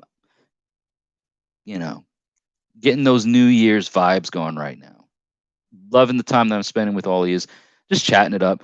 But this is literally my first, maybe second drink tonight. But anyway, the mezcal story, right? So here's the story. I was attending a local event that my wife had put on for her birthday one year. This is maybe a couple of years ago. So she got a bunch of bands to come and play at a club. When I say club, I mean, local dive bar venue, whatever. Really fun time. Friends and stuff like that. We were all just hanging out. I hadn't really been drinking at all. My wife had been drinking. It was her birthday, and I was kind of like the responsible one or whatever. And so I wasn't drinking a whole lot. I maybe had like 1 or 2 shots, which for me is nothing, Well, her cousin showed up, and then a friend of her cousin was with him. And they're like, well, after the show, let's go over to the next bar that's like right up the street, within walking distance, basically, of where the venue was. So we go to this bar. And like I said, I maybe had only had just a couple of shots. I wasn't even feeling minorly toasted, right? And they had this thing on the wall, and they said, $20, shot of mezcal, eat the worm, win a T-shirt, whatever. And they show you the T-shirt, like, I ate the worm, blah blah blah. And I'm like, that's stupid. I'm just like, I'm talking all kinds of smack about it because I'm like, that's ridiculous. $20 for a shot of tequila, just to eat a worm and I get a T-shirt, like that's baloney. Well, my wife, being the awesome woman that she was, and it was her birthday, she's like, I'm gonna buy you the shot and you're gonna drink it, and we'll see what happens. So I'm like, whatever, it's a shot. How bad could it be? Bear in mind, I had never, ever drank mezcal, never once even really understood what it is, let alone eat the worm. So here it comes, right? Shot glass, whole worm down there in the shot glass, and I drink it, and I'm like, it's whatever, Like it didn't skeeve me out, I should say. Like it didn't like gross me out about the fact that there was a worm in my shot glass. Like it didn't bother me at all. And I looked at the guy that was with my wife's cousin, and he's like, just give it like 20, 30 minutes, man. Just give it like 20, 30 minutes. I'm like, whatever, let's go play some pool. Right. So we go to shoot some pool, and I'm like, what? I was literally like telling the guy, I'm like, you said 20, 30 minutes. Fine. Let's time it, And I'm like looking at I'm like, hey man, it's been 20 minutes. It's been whatever. So about a half an hour goes by. We go through about 2-3 games of pool. I'm still like, I say legitimately just fine or okay. And then we decide we're going to leave the bar and go to another bar or go to somewhere else, right? So we all walk out. We get into my wife's cousin's vehicle, who was driving. He was definitely the soberest one out of anybody there. and we ended up at some hookah bar.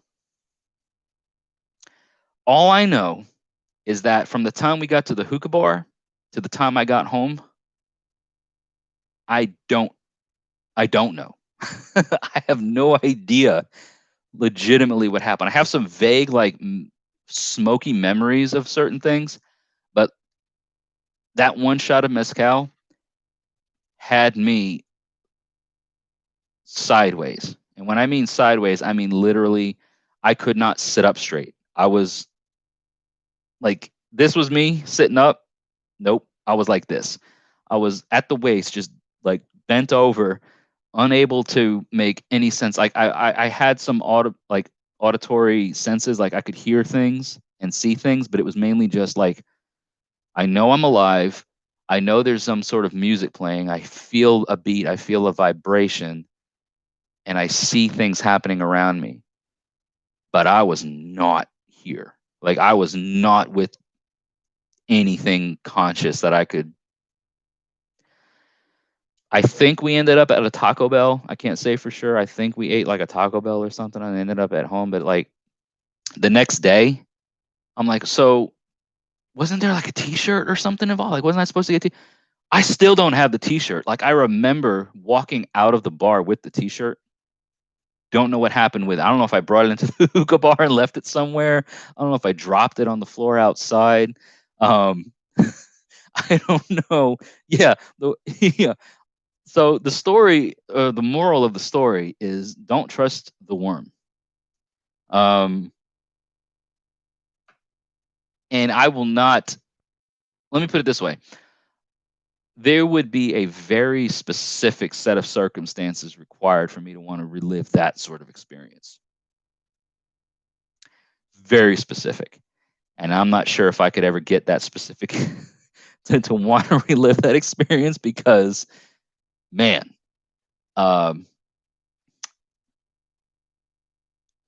they that one shot, and like I said, I can hold my own, guys. I can hold my own. You know, 4 or 5 shots, six shots or whatever, is like, okay, now let's get started. I'm not like toasted or gone, but that one shot of mezcal, none of this right here would be happening if I'd have done that the same night and tried to be out here. I'd have been like, you ever see that episode of Family Guy where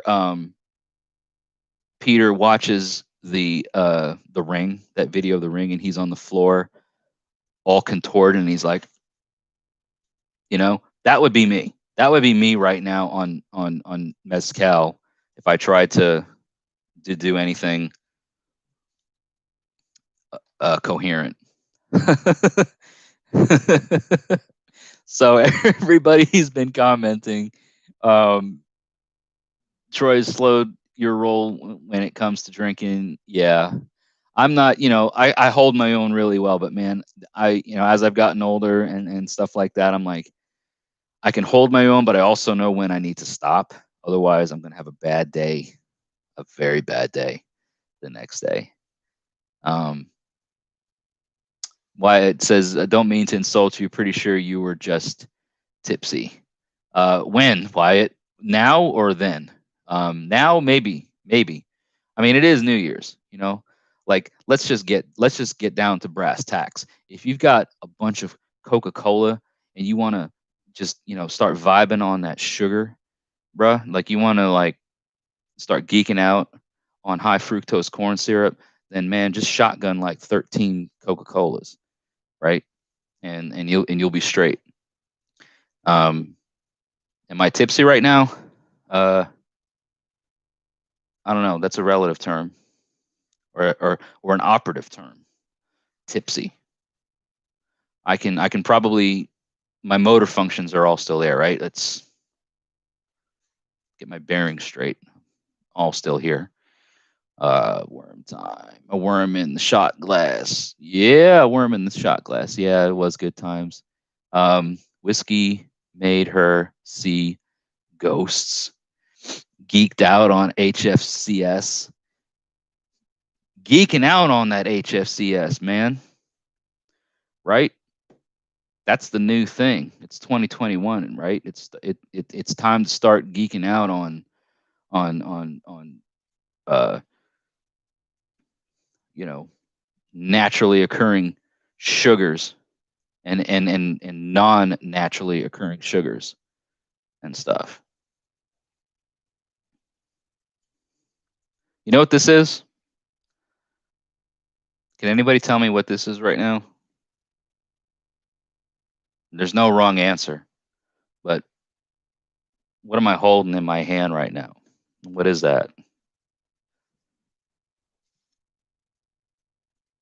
What would you call that?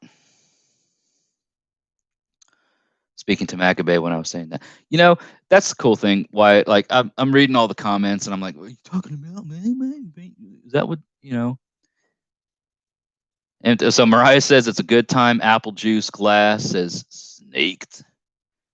A call for another drink. Matt Petrie says water. Yeah, absolutely. I've got it and I've been doing it. I've been doing the water thing. Got to stay hydrated. You know, if there's anything that I've learned over the years is that if you don't hydrate, you die. Know what I mean? Know what I mean, Vern? It is a glass, Maccabee. And I'm empty and I need a refill. More scotch. All of which are the correct answers. Haven't drank soda in almost 2 years. Tried to drink a Mountain Dew a while back and it tasted horrid, says Troy Hartman. Yeah, definitely. I used to drink Mountain Dew like it was required for me to function years and years ago.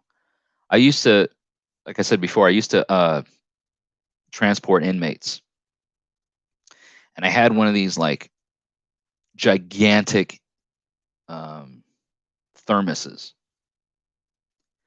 Probably held a good liter of liquid. Excuse me, liquid.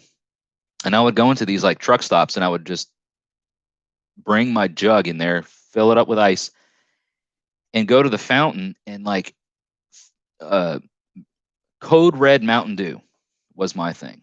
And I'm like, man, if I don't get my Code Red Mountain Dew, I'm like hurting somebody or whatever. That used to be my thing. And now, like, if I'm not drinking coffee or water throughout the day, I'm not drinking anything. I get coffee in the morning, drink water throughout the day, and I got, you know, my scotch, which is empty right now, which I'm going to have to remedy because it is New Year's. And it is 11:08 Eastern, 10:08 Pacific. So in 52 minutes on the dot, for all of my friends on the East Coast like Matt and Jeff and Wyatt and anybody else on the East Coast, Mariah maybe. Trying to remember where everybody's located at.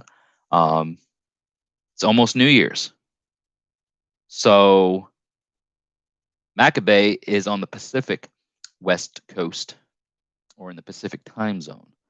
So it is currently 8 p.m. or 8:09, I should say, or they would say, because it is 10:09 Central, 8:09 Pacific, 11:09 Eastern. And I don't think we have any of the international folks streaming or watching the live stream right now. Quite often in the past, we've had people on the Asia Pacific time zone. Snaked is on EST. Mariah says it's 9:09.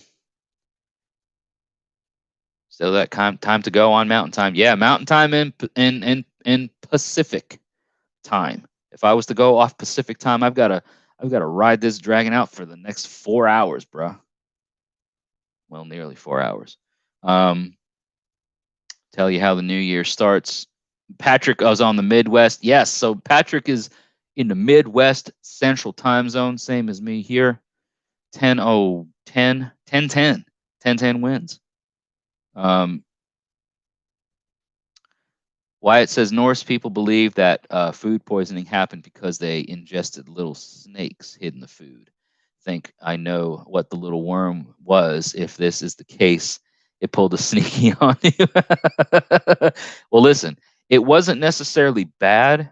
I just wasn't prepared for it, right? Like if I think if I knew what I was getting into and prepared myself for it, like if I knew what I was about to do, like okay, I know what this little ounce of fluid and that little sucker floating around there on the bottom of this glass is about to do to me. If I knew that ahead of time, I could be prepared for it and you know be the way I needed to be and be where I needed to be to kind of ride that thing out. 11/11, my birthday. 11/11, make a wish is right. But yeah, for all you on the West Coast, sorry, East Coast, 11/11, Dems is my digits, man.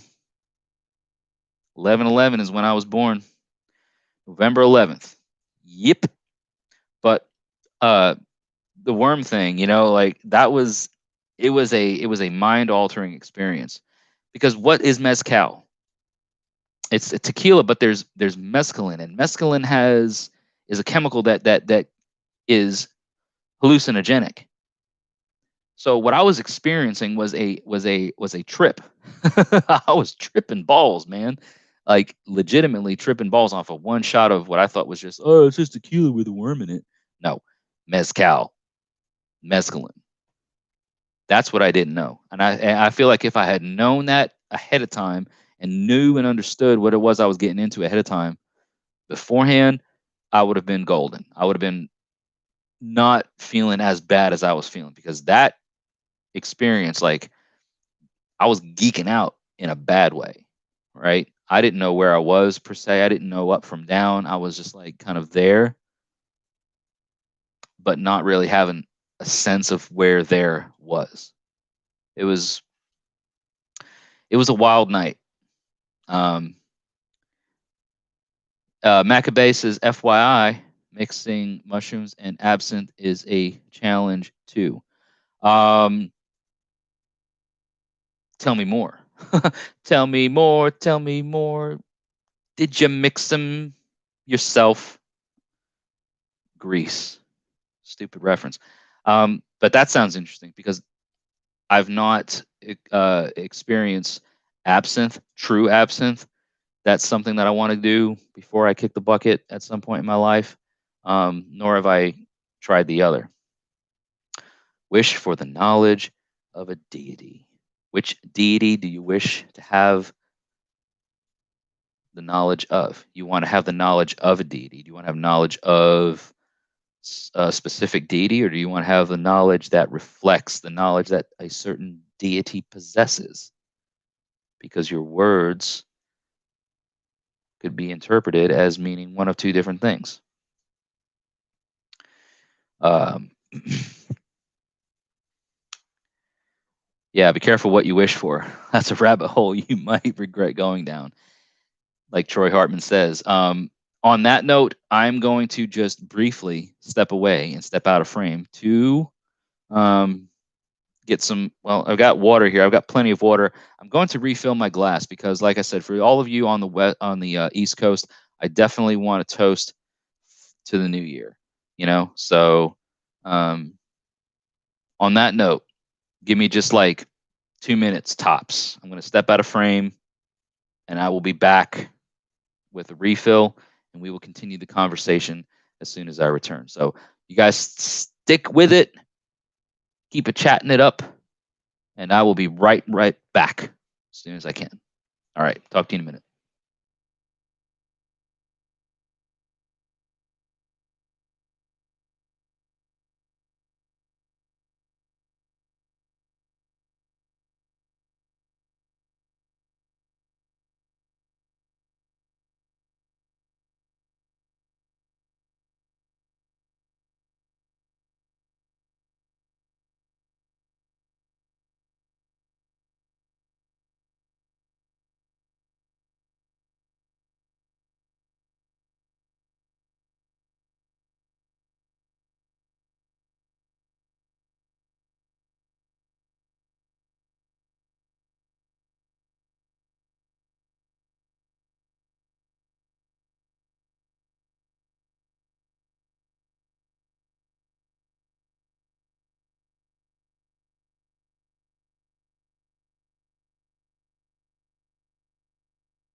All right, ladies and gentlemen, I'm back.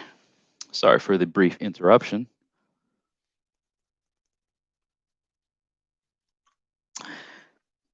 But that's the way life goes sometimes. All right. So that was my mescaline story for all yous to learn from and glean from. Fill the glass, says Patrick, and we will toast. Hail and thanks to everyone, indeed. Wyatt says, let me see here. All right, Mariah, it is great for you to be here. Hail to you and your new year. I'm just seeing the comment. You're about to, I guess, head out or whatever for the night. So yes, thank you so much for being a ongoing supporter through your patron support on Patreon, through your views, comments, joining the live streams, everything like that. May you and yours have a healthy and safe new year going into 2021. So thank you so much. Have a great night. Wyatt is talking about Loki, the master of deception. I could get whatever I please, whenever I please. I'm able to learn from the master of all trickery. I sense some sarcasm, but it's hard to sense sarcasm in text form. How do you know if he's messing with you? Coyote is different. He likes people. It also should be pretty interesting. Yeah. I don't know. I am one of those types of heathens that doesn't really fool around with Loki too much in my own personal practices. And I don't have anything like I have people that are close to me that that do, or that have, at least in the past. Don't really have anybody that in my life that is Lokian, as they say. I actually have an interesting thing to that I want to put on a future video or podcast. I don't know which it'll be, about Loki and his connection to Odin and within the mythology of it all. Kind of went down a rabbit hole with that one, but so yeah. Per Patrick's suggestion, I did fill the glass up and let's toast. Right, we are 40 minutes away, roughly, from the start of the new year for the East Coast. Okay, an hour and 40 minutes for those of like myself and Patrick that are here in the Central Time Zone. But Matt just finished a Loki pocket altar. Matt, I'm wondering, like, how many of those do you get? How many Loki pieces do you do? Would you say, or what would you say are your top 3 god poles that you work on? Doesn't have to be pocket altars, but of any size. Like, who would you say is like the number 1, number 2, and number 3 selected deities that you carve? And with that being said, I would like to toast everybody here. Still have 11 live viewers. 11, the magic of 11 towards moi, because I was born on November 11th, 11/11. It's kind of my thing. But skull, cheers to health, wealth, and self. Got to take care of yourself. Got to take care of yourselves. Right? Not getting near that traitor on my own doing. So yeah. Like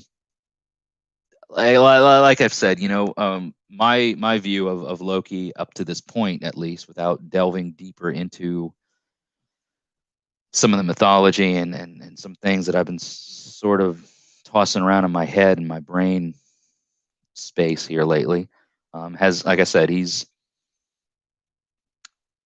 not the one that I want to necessarily try and tie weird with. Odin, Thor, and Hel. Interesting.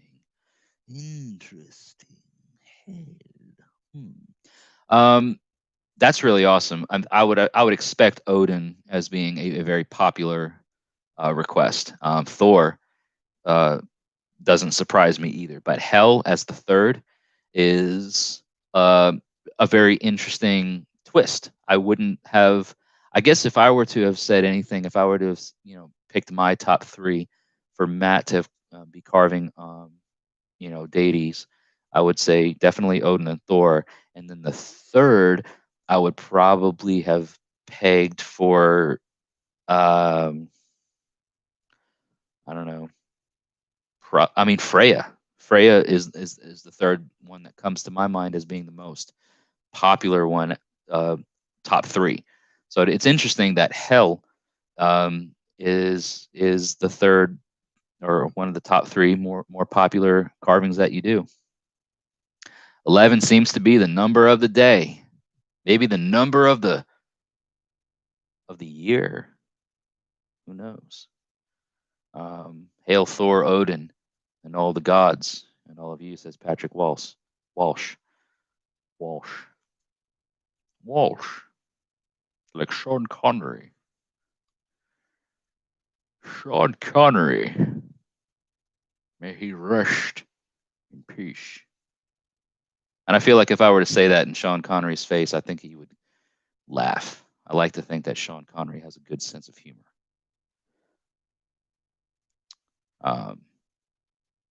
Odin, Thor, and Heimdall and Tyr are the gods you mostly worship, says Troy Hartman. Yeah, Tyr has been a very prominent figure in much of my life. As a matter of fact, many of you may not know because it doesn't get displayed. Sorry, just readjusting myself here in the chair. But I always, these will quite often come off of my neck at night just because of, it's heavy and it gets, I don't want to like at night. But I've got a few Mjolnir pendants that I wear. This is one that my wife got me. But this comes off every night. What doesn't come off ever is this, right? So try to bring it into the light a little bit. So it's the Tiwaz rune. I'm hitting my mic. Look at this ugly mug, but you get it. It's the Tiwaz rune, and Tyr's rune always stays around my neck, never, ever comes off. My background, my career, my professional career, for the biggest part of a decade, was in law enforcement. So I worked in corrections and I worked in prisoner extradition. So it made sense to me to have Tyr and a representation of Tyr around me and near me at all times.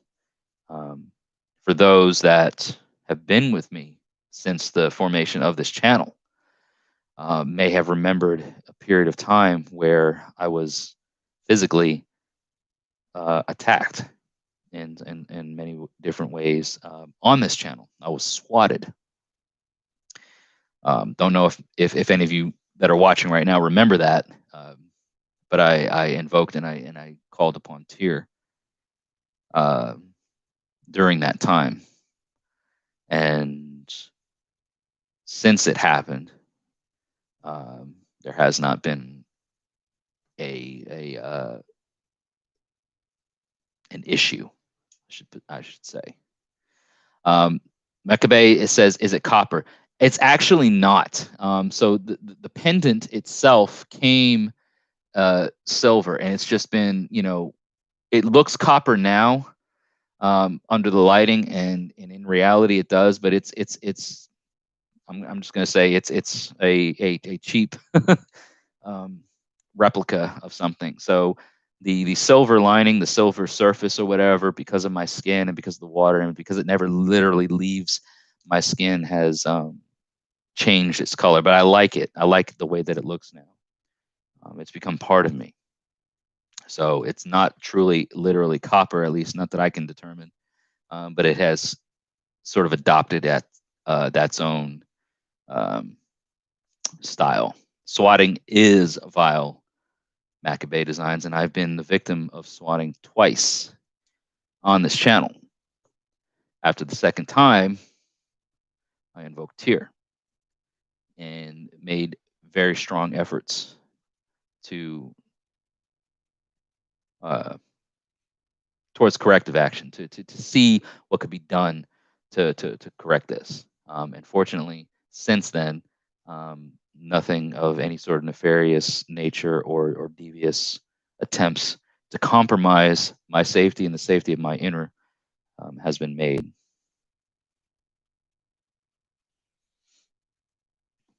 But it's vile, it's frightening, it's scary. Like I said, I've been involved in physical altercations in a prison environment. I've literally fought felons on the streets of Cincinnati, attempted escapees. I've gone through a lot in my professional law enforcement career, and to be on the receiving end of a SWAT attempt or having been swatted was, to say the very least, it was demoralizing and concerning and scary. Like, I mean, I'm not gonna lie. Like, it was scary, you know. And I'm not afraid to say that. So JS is asking, what is swatting? So swatting is when somebody basically phones in a false 911 emergency and blocks their location, blocks their number, and tells the law enforcement agency that they're calling. They're basically saying that I'm at such and such address, and I have done something. I have killed somebody. I have done something of a nefarious deed, and it causes law enforcement to come and respond to a potentially violent and hostile act.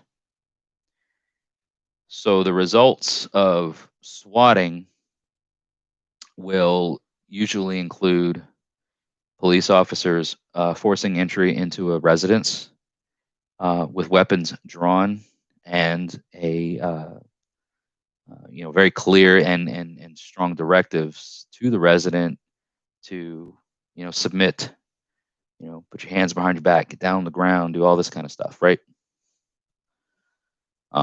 And one of the swatting attempts that was made on me was recorded. I was doing a live stream, and it's on my channel. It's been shared and recorded here. But I talked to local law enforcement. I was like, look, this is what I'm doing. What can I do about this? And talked to detectives and worked on things to, with local authorities, but also within my own pagan practices, worked on those authorities. And nothing of that nature has happened since. So, don't tase me, bro. Yeah. I've had guns drawn on me, guys, in my own house. Not tasers, not pepper spray, guns. So it's not, things could have ended really bad, but they didn't, because I have my ancestors that walk beside me and the gods that notice me. So that's that.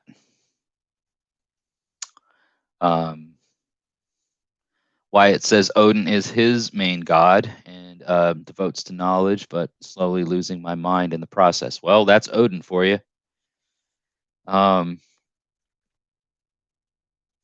It's a very fine line. Well, it's not even a fine line. It's just it's a muddled pot that you become involved in when you patronize Odin. In my own experience, there's a sense of madness that is connected with the All-Father. So be careful. You're young, Wyatt, you're young, and there's so much that can be learned with with life, not just your religious approach to things, but life in general. Be careful of patronizing deities, um, especially ones like Odin. You know, just there's enough information about his nature that raises certain red flags about it.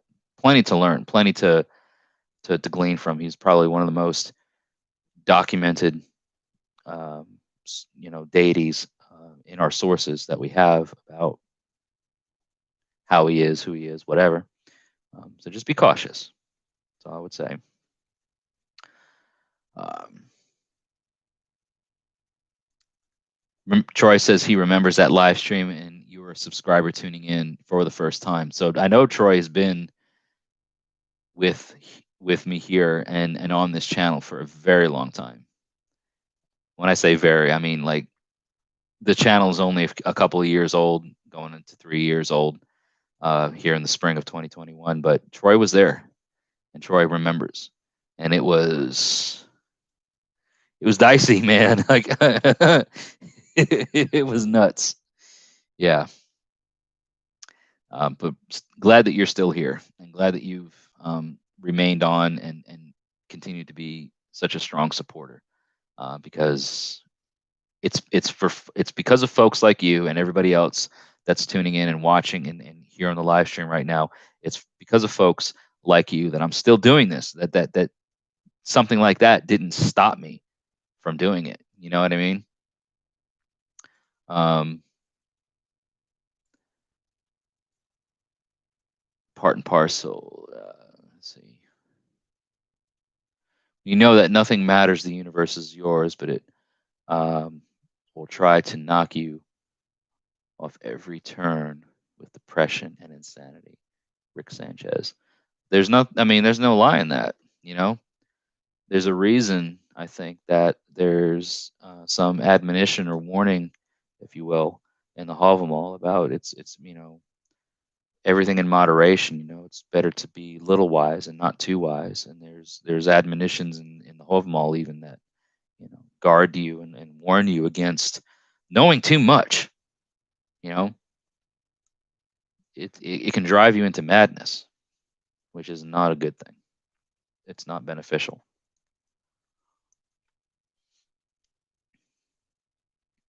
Um, it's better to start young with actual real world knowledge. Reading Maccabee Design's comment to ground yourself so you have the strength later to go there. Maybe young, but I feel like I've been here for ages, says Wyatt. Wyatt, that is not an uncommon theme. I myself over the years have felt like I'm born out of time. You know what I mean? Like I may only, and I've been told that. I've been told that myself over the years. I was a teenager and speaking in ways that don't and didn't at the time typically reflect my age in numbers. I'm only 36. You know, I don't know everything. I don't know a lot of things. I learn a lot of things. There's no pride in me to say that you guys should listen to me and listen to what I say and follow what I say. I have no pride in that because I'm still learning. I just share what I've learned and offer it in the most wholesome way that I possibly can. And this is how it's done. Right. So I get where you're coming from. Young in years, young in numbers, feeling like you've been here for ages. There's a level of seniority, or I basically get what you're saying. Don't take the fact that you're young in numbers and that people will usually look at that first off, oh, this young guy, give it some time, that sort of thing. Yes, there's definite value in that because as potentially wiser beyond my years as I was 20 years ago as a teenager or whatever, experience teaches so much more, right? I may know a lot of things, and you may know a lot of stuff. You may have a lot of knowledge. You may be able to recite a lot of things. You may be able to, you know, um, spout off a lot of valuable information and help people learn things and give an insight to things. There's also that experience that can only be obtained by putting miles under the tires. You know what I mean? And actually riding the road and driving the journey, right? So it's all um, it's all important. You know what I mean? Like I said, I had talked to people in my youth that were like, that's wisdom. You speak coming from a point that reflects wisdom, right? Um,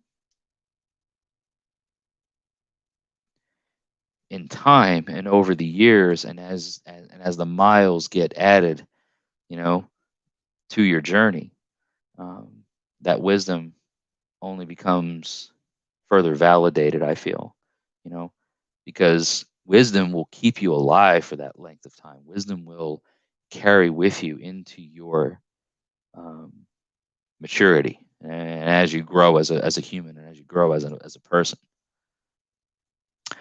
Um, well, Troy, thank you for joining. Thank you for being here. I know you're already gone at this point, probably by now, but I see your comment. 11:30. It is 11:37 Eastern Time. 23 minutes away. Will you be here with me? Will you stick around for all you folks on the Eastern Time Zone, on the Eastern Time Front? Will you still be here? Are we doing the thing? You know, I will be here for the next at least 23 minutes, 22 minutes now.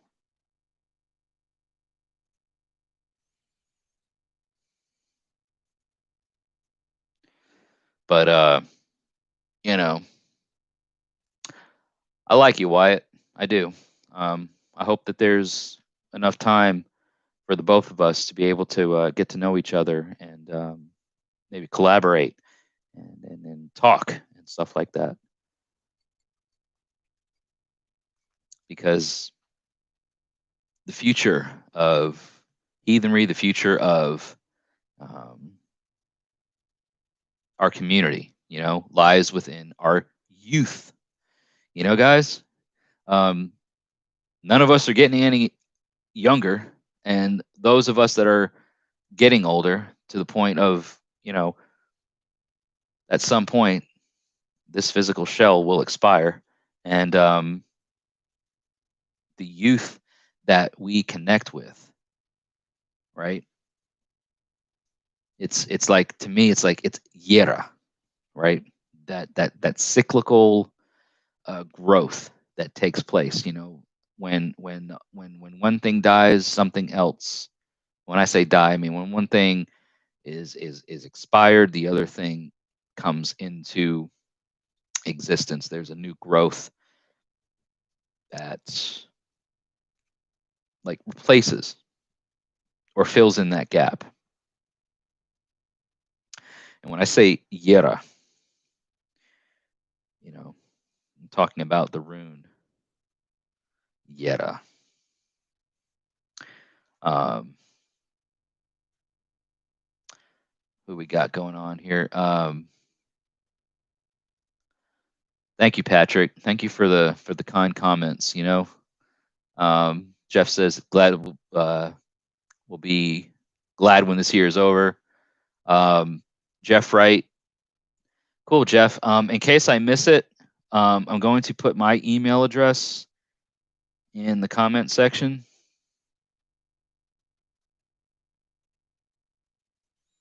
Shoot me an email if you don't mind, just in case anything happens or I miss it. But it's midgardmusingstn@gmail.com.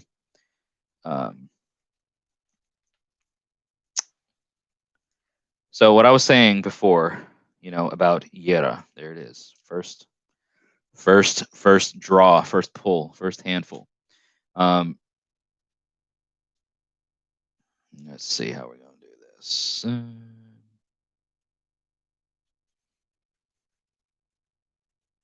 Yeah. So Yera, you know, there's this symbolic,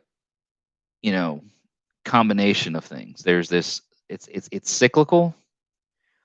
The way I see it, it's cyclical, and one feeds into the other. One part of things feed into the other. So when one life ends, at this point, it feeds into the life of the new that continues, and it just goes on and on and on. It's like the sun wheel, right? Very similar to me in that sort of way. So it's kind of the way I see it. That's what this crazy heathen from New York, living in Tennessee for the last almost 15 years, sees it.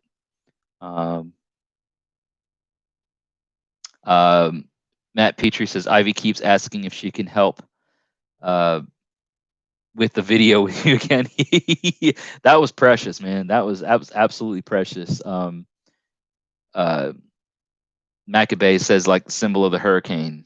But yeah, Matt, that was absolutely precious. And having your children involved in things, I'm still working on. So I'm going to tell you guys right off the bat, get ready for something that includes both Midgard Musings and Matthew Petrie at Odin's Beard Woodworking during the first month of 2021. I will just say that much. You can call it a collaboration. You can call it I don't know what you want to call it, a blending of the yards. I don't know. But just get ready for it. It's happening.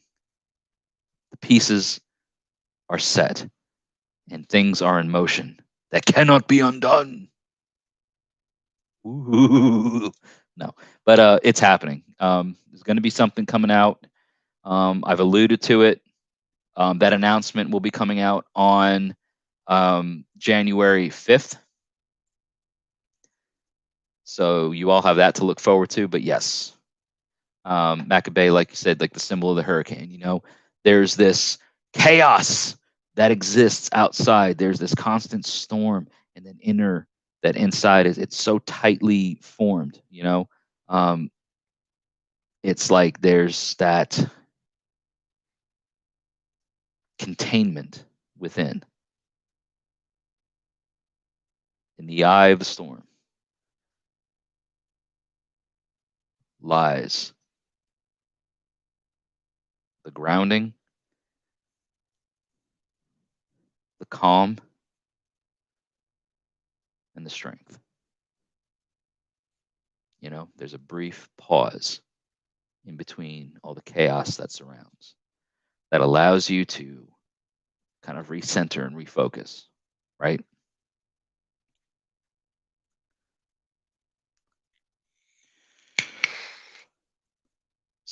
No, 15 minutes away.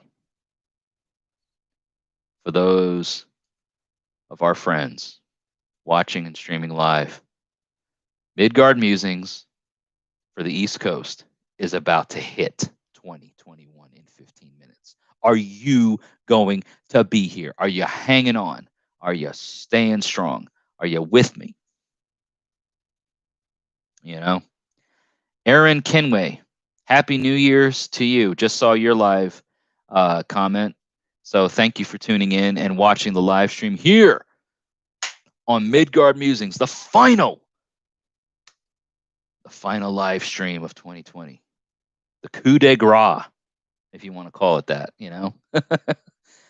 Having a great live discussion here for the last few hours. Had a lot of interaction, had a lot of fun dialogue going back and forth. Stephen McGonigal. Oh my goodness, Stephen McGonigal. Look at here, guys. Stephen McGonigal says, Happy New Year from Australia.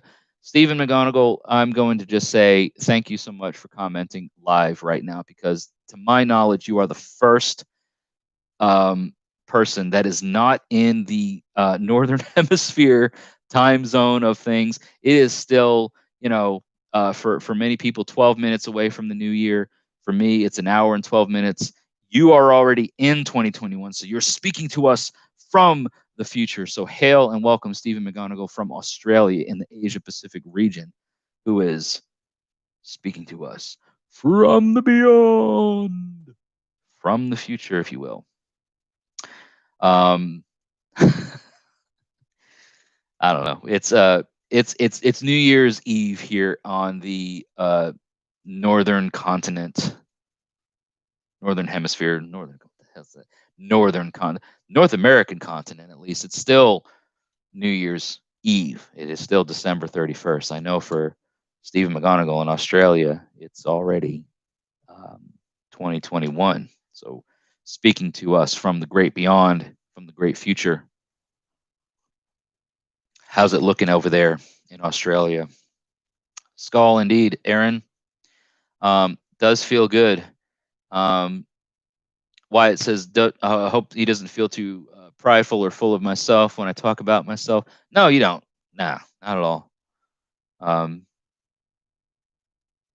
Didn't read all the warning symbols before I opened the doors to esoteric wisdom. It's kind of one of those things where once you get in it, you're either in it to win it, or you tap out. I feel like you're in it to win it. And you've got a lot of people wanting to help, and see through things. You know what I mean? So not just me, but others as well want to see you get through it, and with the right guidance and with the right participation and with the right help and that sort of thing. Like, you're on the right path, my man. Just to say it. What else here? Aaron says, what have you missed? I don't know. You missed the story about me taking a shot of mezcal. You missed the rune casting earlier. You missed just a whole bunch of randomness, But the cool thing about it is that this video is up. Even if you don't catch it live, you can go back and watch it once we end the live stream, because I don't ever take any of these down. So you're welcome to go back and check it out. But it's been a wild live stream, because we have literally been going for 2 hours and 50 minutes going on here. It's been a wild freaking ride, and we've all been here with it. Those darn Aussies, time travelers.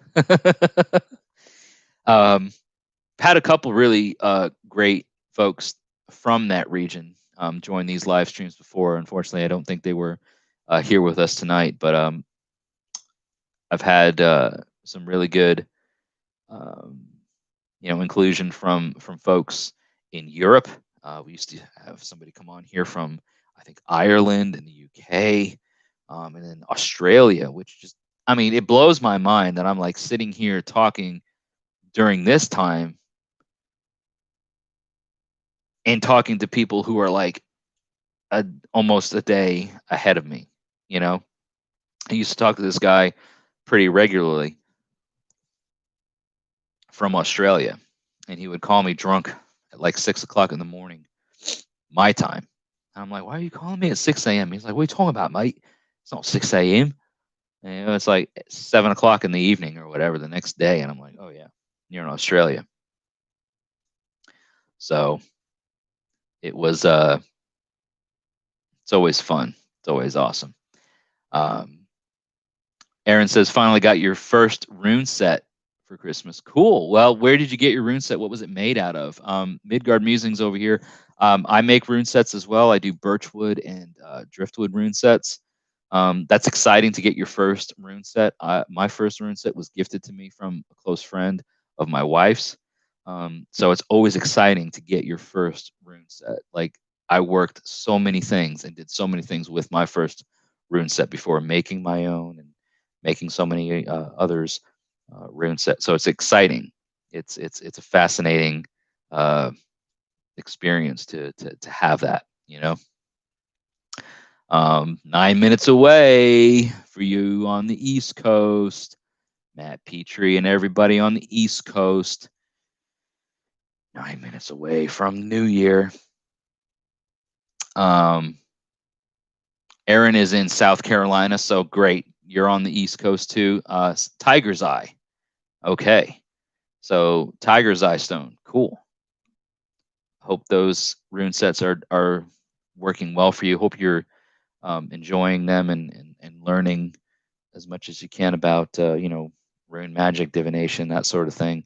It's a fun and exciting path if it calls to you within heathenry. I became a Norse heathen and did not immediately dive into rune magic or anything like that. It took me a few years, but literally this time of year, 3 years ago, was when I first started my Vitki journey, and I was really diving deep, and I performed one of my most powerful rituals for myself during this time about 3 years ago. It was actually, I think, 2 days ago that the memories of that sort of thing came up on my social media. So, it was intense. It was intense, but it was the perfect timing. And so we're at that time of year right now for me and my memories of things to reflect on that sort of thing. Really awesome stuff. So enjoy the journey, and I hope it bodes well for you.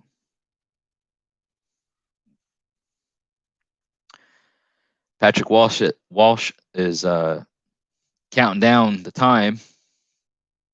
We are now, what is it, 7 minutes in an hour. When does 2021 start? Yeah, you're on the Central Time Zone, my friend. So we're gonna run it. We're gonna run it till the very, very freaking end, at least.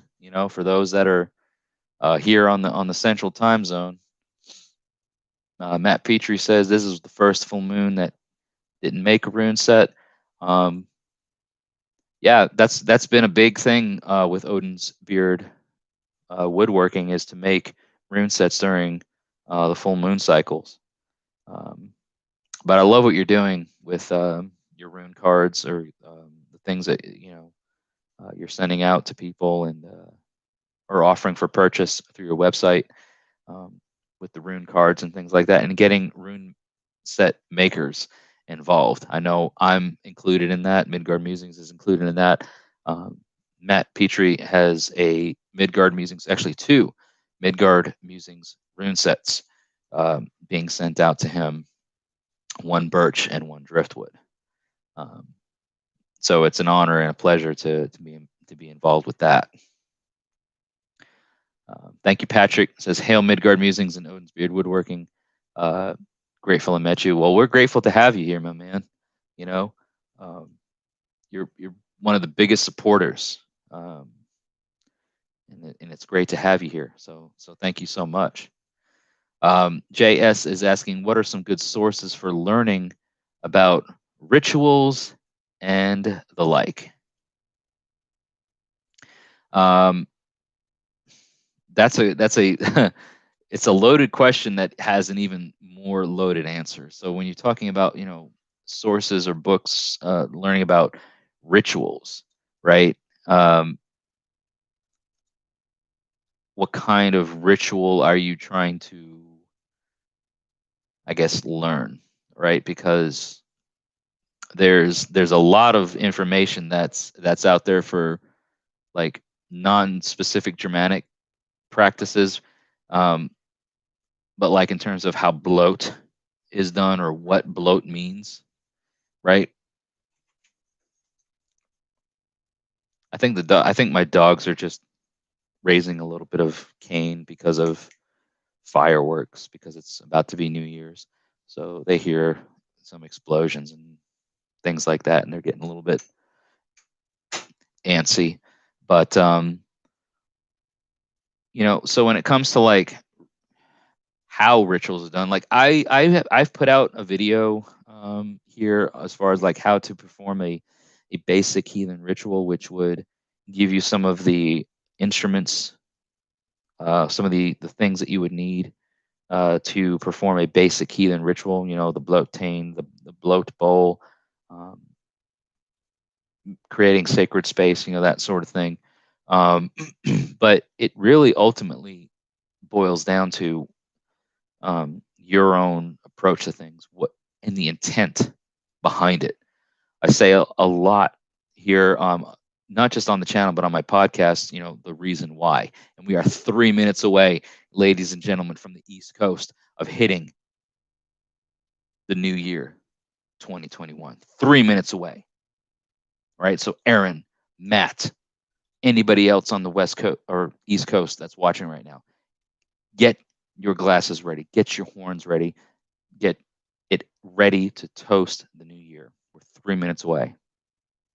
But a lot of the thing that I'm saying, JS, that's asking the question, is that a lot of what I'm saying is that there's a reason why. Why are you doing what you're doing?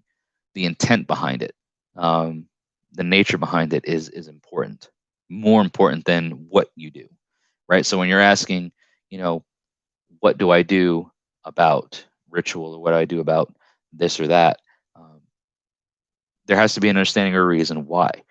Traditional, historically based or focused ritual things, I can, in terms of what was done, like Tacitus wrote in Germany about the way ritual was done in some of the Germanic tribes that he encountered, or at least had recordings of things that were done.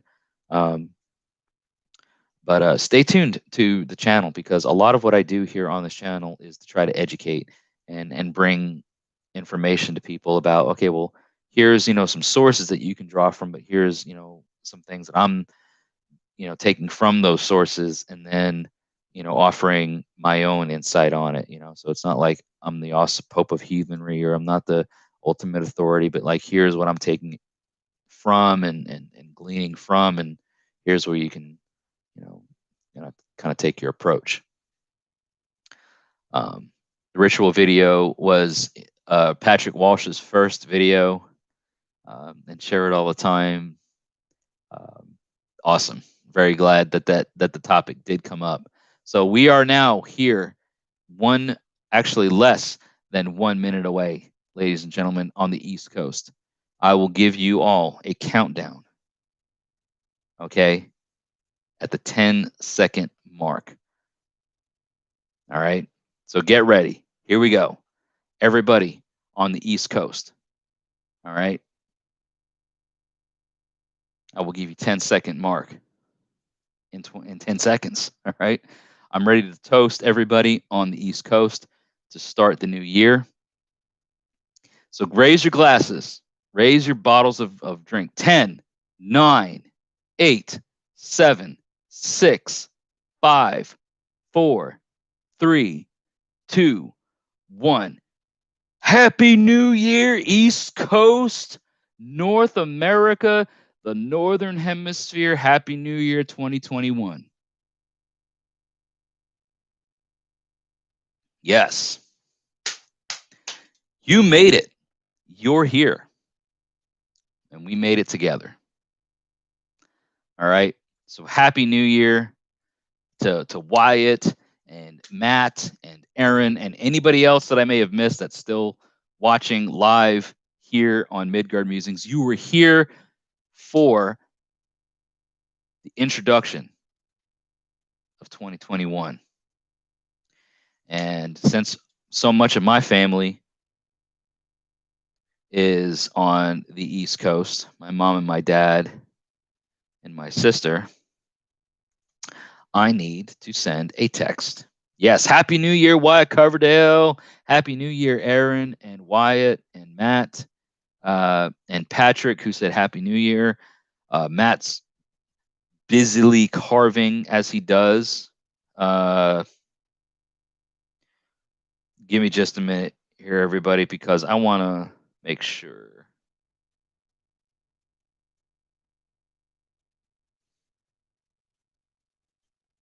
that they get the first text.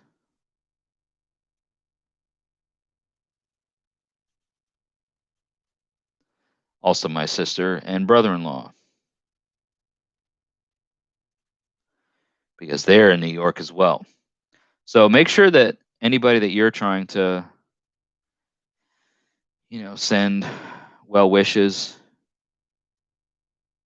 and such,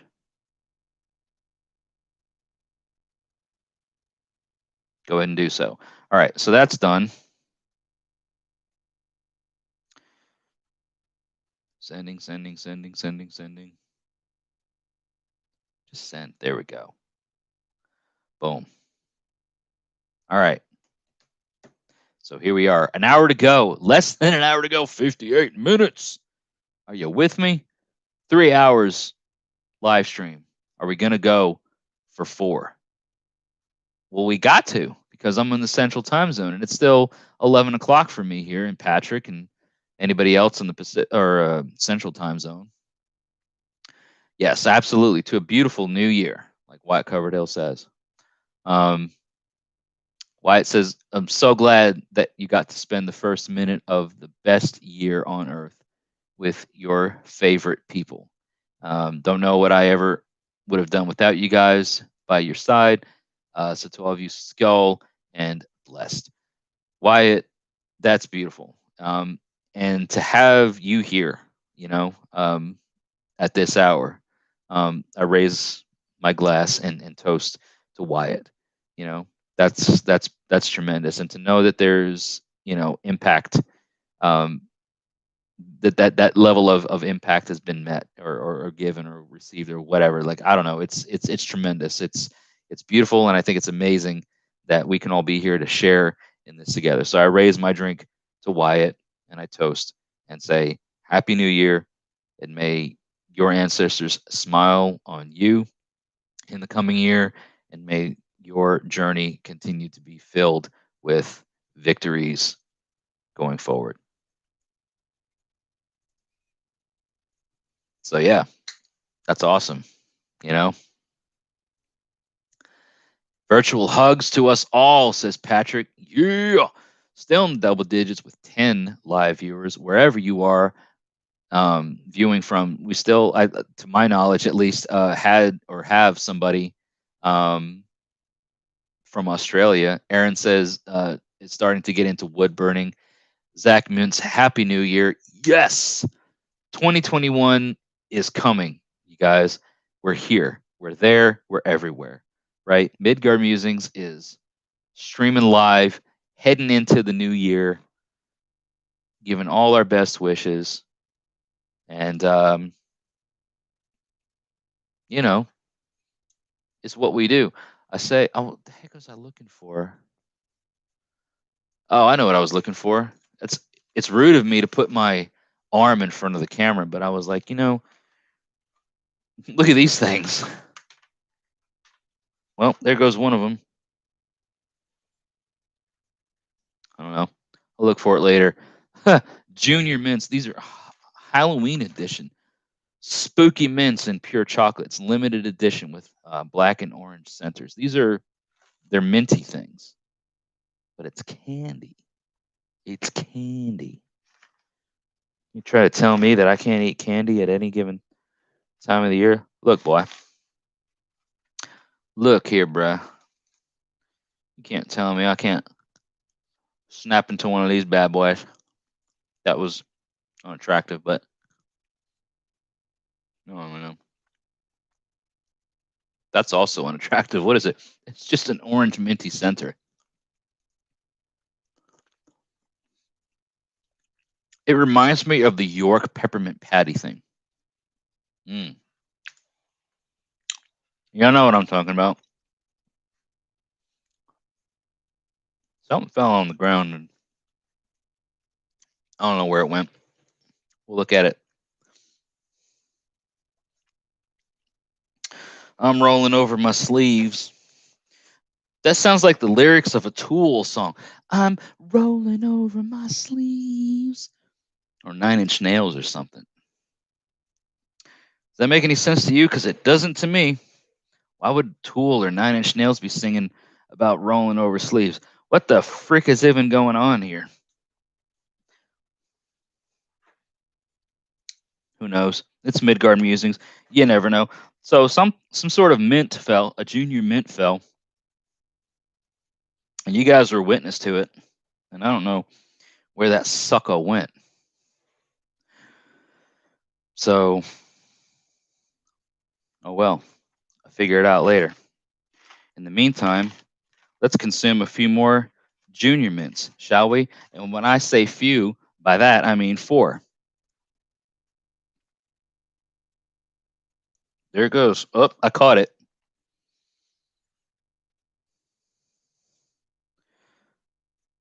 I don't have to prove nothing. It's 4. And it's New Year's. It's like a York peppermint patty mini gangbang. Gang gang.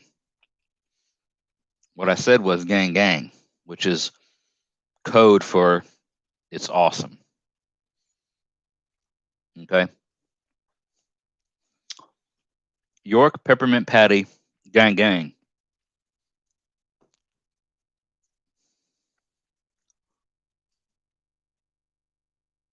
Wash it all down. You know what I mean? Why does Tool sing about flushing LA like a giant toilet? I don't know.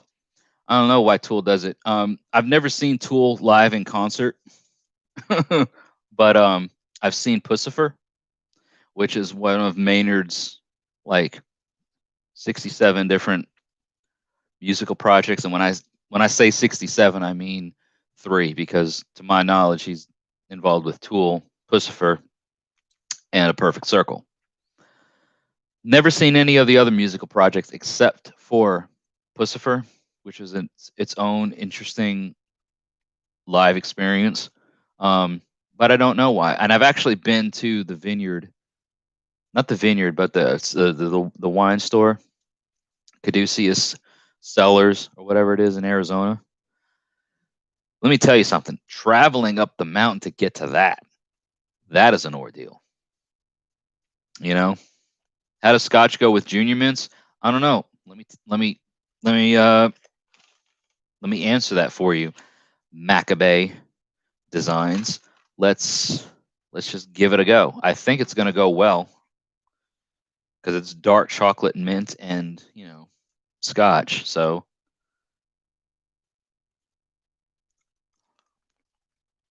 let's break it up. Let's get the bouquet going. It's like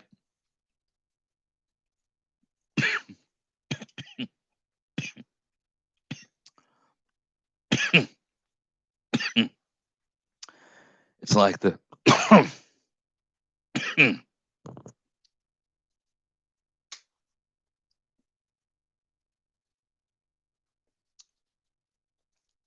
that was embarrassing. It's like there's a bunch of minty, like Canadians skiing down a slope, dancing to the Macarena. If you can imagine doing the Macarena while on skis.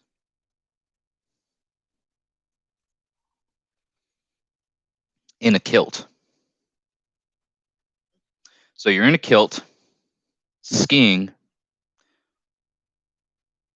doing the Macarena. And it works.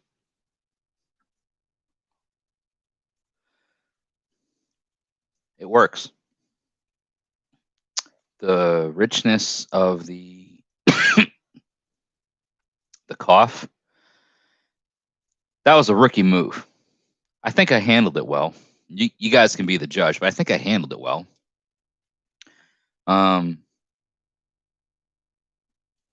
I don't know what was going on back here, but it was like that mint just did a kamikaze flight into my esophagus. It was a death bomb dive, right? It was like Pearl Harbor in my throat. And so, yeah, it works. All you need to know is that it works. Kamikaze death fighters flying into my throat, skiing down a slope, Macarena on the skis in a kilt. That's what the experience is like. Tell me how that translates into real understanding of what it's like. And I don't know what I'll give you, but that's what it is.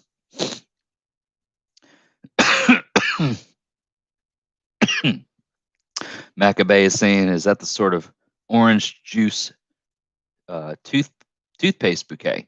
No, it's not really that. You know, like when I remember the orange juice toothpaste bouquet, when I remember that sort of thing, that's like, you know, if I were to, you know, pour me a bowl of Frosted Flakes cereal and douse it in ketchup. You know, or if I were to make myself a delicious stack of French toast and slather it in mayonnaise. I'm not going to be sending people home in a very uh, cordial state of mind. They won't be feeling too good after such an experience. Now, the junior mints. Now that I've collected myself, now that I'm not, you know, spitting and spattering, spittering and spattering. That's even a thing all over the place. Why do I keep dropping these things? Who is in control of this? Holy moly. Okay.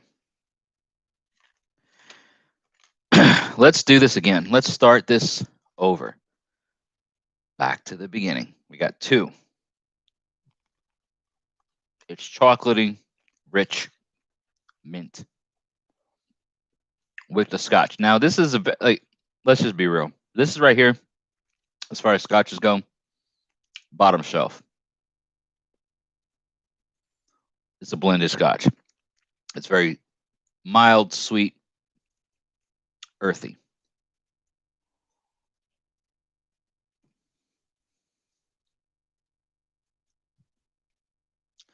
And I can make a living off of that. When I say make a living, I mean sell it on the black market. Not that I'm in the black market, but you know what I mean. The flavor profiles work well together. You know what I mean? I actually don't have any like top tier scotches right now. I'll tell you what though, as far as flavor profiles that work well together, I got this really good cheddar cheese the other day, and I tried a Lagavulin. I have a little bit of the Lagavulin 8-year left. It's the last of my single malts that I have left, and I tried it. 45 minutes, by the way, until New Year's for us on the Central Time Zone. This the Lagavulin 8-year paired so beautifully well with the cheddar cheese that I was like literally just like, I got this piece of cheese, this block of cheese, and it's not like Cabot or whatever. Like it was actually really, really good, and I wish I had the name of it. I don't remember the name of it. But have you ever had like such a good cheese that like you bite into it and it's so rich and creamy, but you still get those like crystallized pieces? Like it's kind of crunchy, but not. Like you get like every now and then, like you're working it through, and next thing, all of a sudden, you know, there's like this little pop, this little crunch or whatever. That is the type of quality of cheese. It was so good. And it ain't easy being cheesy. Patrick Walsh, you get it. You know. Shout out Chester Cheeto or whatever. But yeah, no, for real though, it was so good that the richness of the cheese, it wasn't very strong or bold.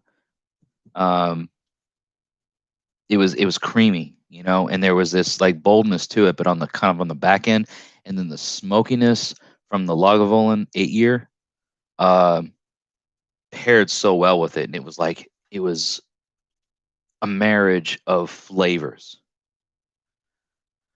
you know.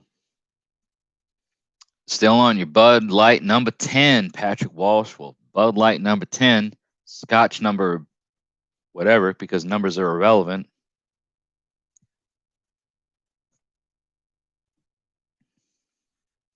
Yeah.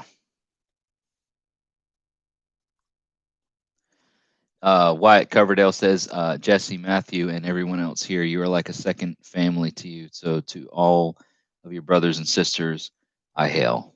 Well, hail to you, Wyatt. You know, Star Star says, nice. So thank you, Star Star. We are streaming live here on Midgard Musings, 7 people strong, wherever you are in the world. I don't care really where you are. If you're still watching, share this live stream. Let your people know that in 43 minutes, we'll be doing another toast to the new year, because it is 11:42 minutes now. It's 11:18 p.m. Central Time, which means in 42 minutes, we will be hailing in and welcoming the new year with a toast, with a drink. Matt Petrie wishes that he could show off this Odin. Matt, have you posted it to your social media? Did you put it on your page? Because anybody who's watching right now, I'm happy to link here in the live chat where you posted it.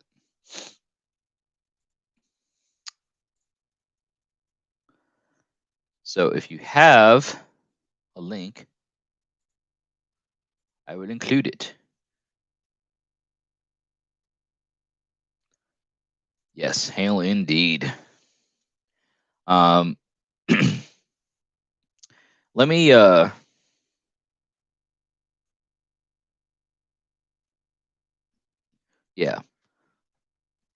Give me like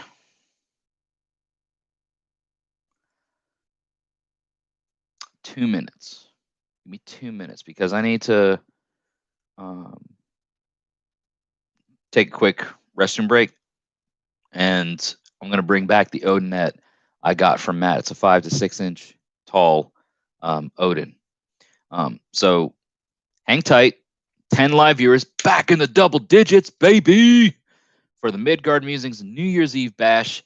Heathen live streaming. We're all here. We're having a good time. I will be right back to show you the Odin piece that I got from Matt. So stretch your legs, get out, do what you need to do. I will be back here in just a moment.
All right. Ladies and gentlemen, boys and girls, I'm back. Are you still here? Yes, you are. You are all still here.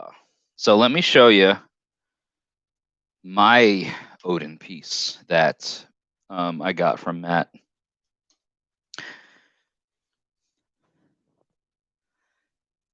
He was talking about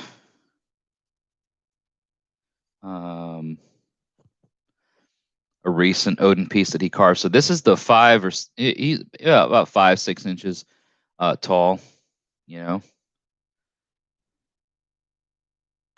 Well, there he goes. Natural, or aged, I should say. Aged view. Yeah, there he is.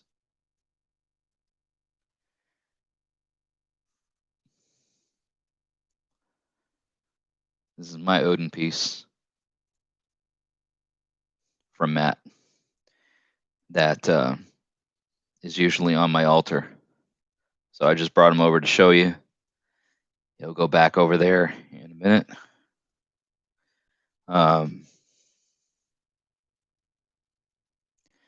Yes, please support Matt in any way, right? Instagram, Twitter. I know he's on Twitter, Facebook, of course. The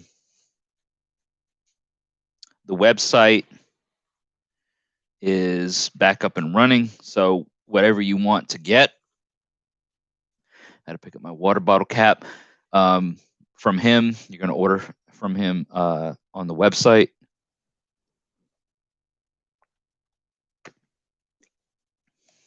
Got to stay hydrated, my dude. Always and forever. Yes, Patrick, 48 minutes, 46 minutes.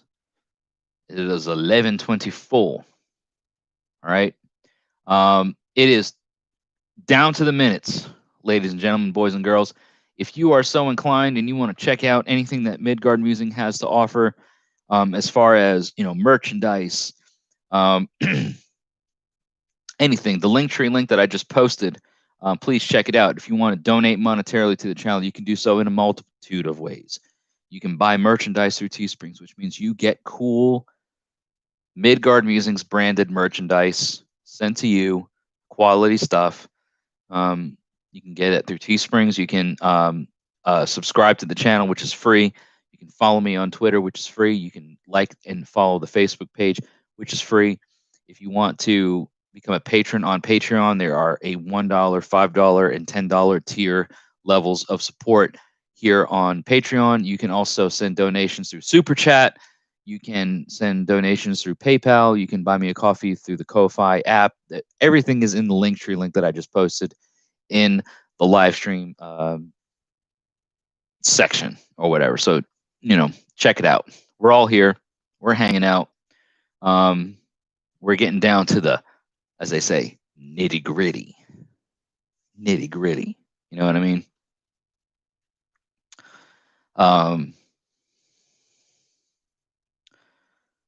Overdosed on pizza and Coke.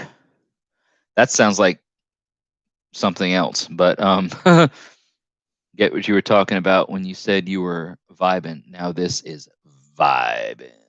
Yes. When you are on a carb and sugar overload, my dude, let me tell you, it's magical in its own sort of way. Okay? I see what you're saying there. Wyatt, but yeah, pizza and Coca-Cola. You're on that sugar freaking carb overload vibe, dude. I get it. I get that pizza high so much, man, where I'm just like,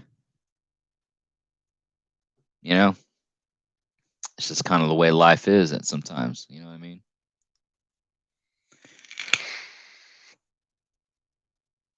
Zach Moon says, hail and good night, everyone, and have a good new year. Well, hail and good year, or good new year to you as well, Zach. Thank you so much for sticking around and being a part of the live stream for this length of time. Hope you've enjoyed it.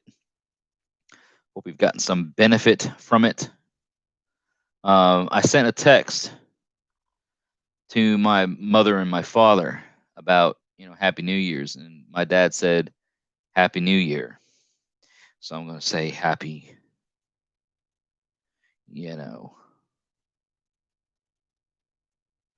Happy New Year, because he responded, because that's all he can do is respond via text.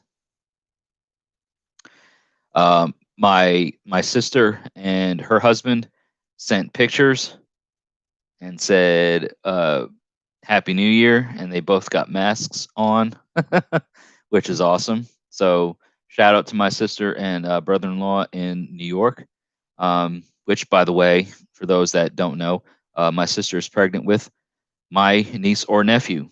Don't know which is going to be yet. Gunning for the nephew, but we shall see.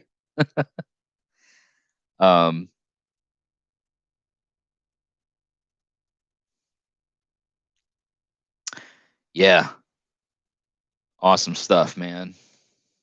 Getting down to the nitty gritty, 32 minutes away from the new year. Man, oh man, are you ready? This is history, ladies and gentlemen. Are you with me? Are you with me for the new year in 32 minutes? Raise your glasses. Post a comment down below. Let me know that you're still here. It's going to be awesome. Good night, Matthew Petrie. Thank you for sticking around. We are not alone. We do matter. We are worthy. And tomorrow would not be the same without any of us. So to what Matt says, I echo with the loudest amounts of resonance that I can possibly do on this platform. Matthew does good work. He does good work on his wood carvings, and he does good work in Air's Embrace on Facebook. Social community that helps support folks that are dealing with various, struggles in life. Judgment-free zone, that sort of thing. Looking forward to having Matt Petrie on this channel. One of the first videos, actually probably the first video that comes out on this channel in 2021 will include Matthew Petrie from Odin's Beard Woodworking. So very honored to have him a part of this. Stephen is drinking rum in Australia. What kind of rum are you drinking on, Stephen? What kind of rum do they have down there in Australia? I'm intrigued. I'm genuinely intrigued. I would love to know, because that sounds amazing. Aaron says skull. Patrick says skull. Yes. Ready as you can be, Patrick. Well, that's good. That's all we ask. Can you get a skull? Yes, you can. A skull for Patrick, a skull for Aaron, and a skull for everyone here still viewing live. 3.5 hours into this live stream. I'm here. And you're here, and we're here. Aaron is drinking Crown. So I'm a fan of Crown, which is a Canadian whiskey. Which kind of Crown are you drinking on tonight, Aaron? The Crown Apple, the Crown Maple are some of my favorites. Of course, I love just, the regular run-of-the-mill Crown. It's all good stuff. Wyatt says that when you drink sugary or carbonated drinks, you don't get hyper, get sort of high, and then can only describe as falling, but the air is like a pillow, and it isn't scary. Yeah, I get it. It's like a cradle, in a way. It's not that jittery high. It's like an elevated sense of awareness, and then the ride back down is just some sort of like you said, like a cloud. I get it. Honey whiskey, says JS. I actually had some of that, last week. One of the gifts that I got was a bit of Jack Daniel's honey, which is pretty nice. Hits the spot.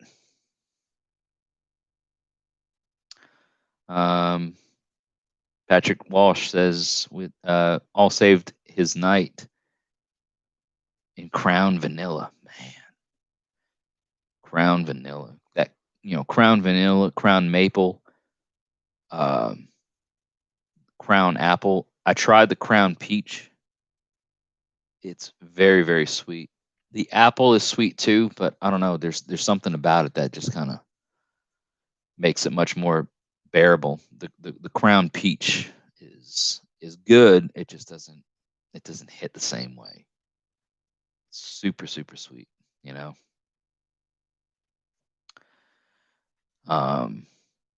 Deep Eddy Vodka from Austin, Texas. All right. Represent. Like them all tonight, and it's the regular. Usually drink Jameson or Jack Daniel's. Aaron. So that's interesting. Like, I've never been a big fan of the straight number 7 Jack Daniels.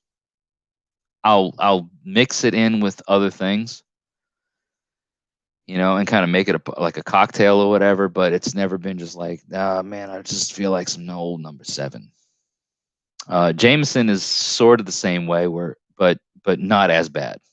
I would go for Jameson first over Jack Daniels, but they're two different things. It's Irish whiskey versus a sour mash whiskey. So the sour mash, like the Jack Daniels thing, just doesn't. Gentleman Jack, now I will say, is more along my lines of things, because there's not like as strong of a bite to the Gentleman Jack as there is to like the old number 7 or whatever. But Jameson has a strong presence. Like, Jameson just is like, oi, mate, I afraid I nurtured too, and just straight up Irish. You know what I mean? And I don't know what that little prequel was to any of that, trying to represent the Irish. And if anybody that's watching is Irish, you'll have to forgive me. That was not a good representation of the Irish, but it is a strong whiskey, and it's good though.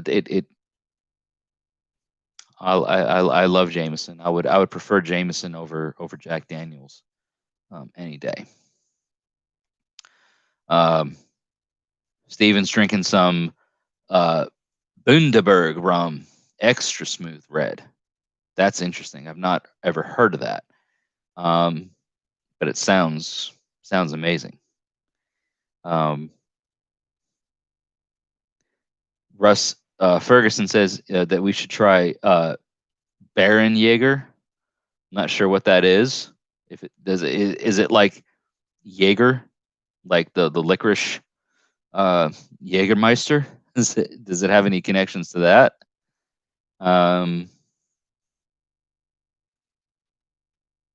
Wes says, I think of it, soft drinks do give me that kind of trance-like state that I always try to get into while doing magic. Would that technically make it a ritual tool for you? I mean, if that's what you're saying it does, you know what I mean? If it helps you get into a ritual state of mind, like I'm one of those that firmly believes that there are certain external tools that can aid in getting into a ritual state of mind. Is it required 100% of the time? No. But, different strokes for different folks.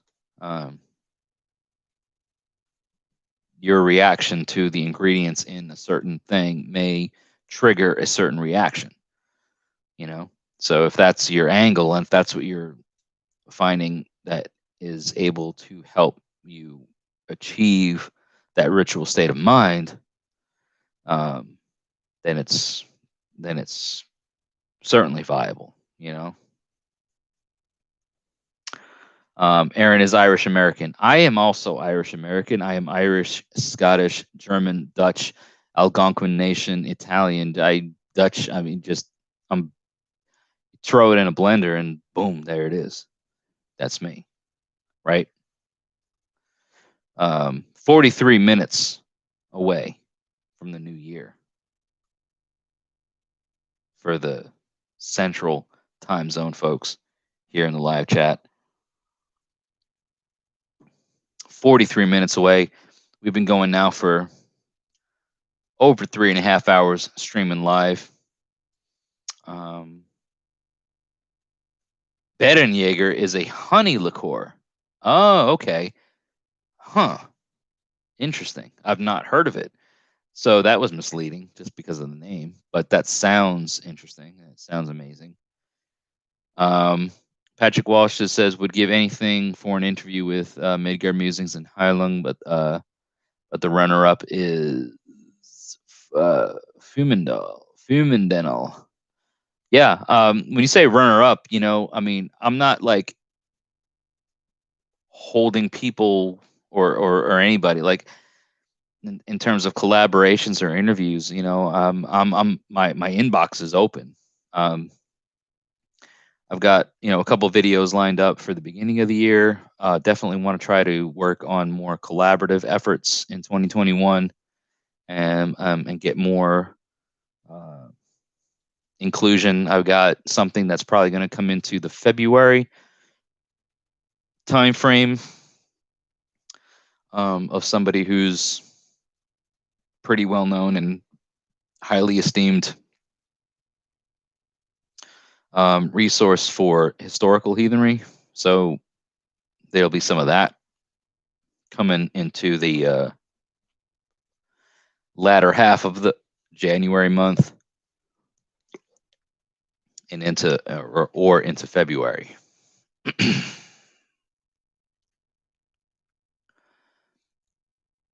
First symbol was using Berenjäger with Pabst Chasers. Okay. Sounds like a wild symbol.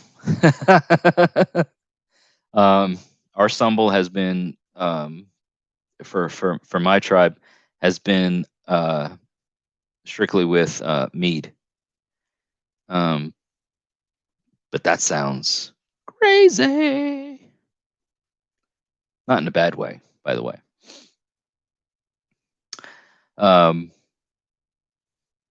Russ says only other in Norman. It's honey liqueur. Okay, yeah, which is what Maccabee was saying.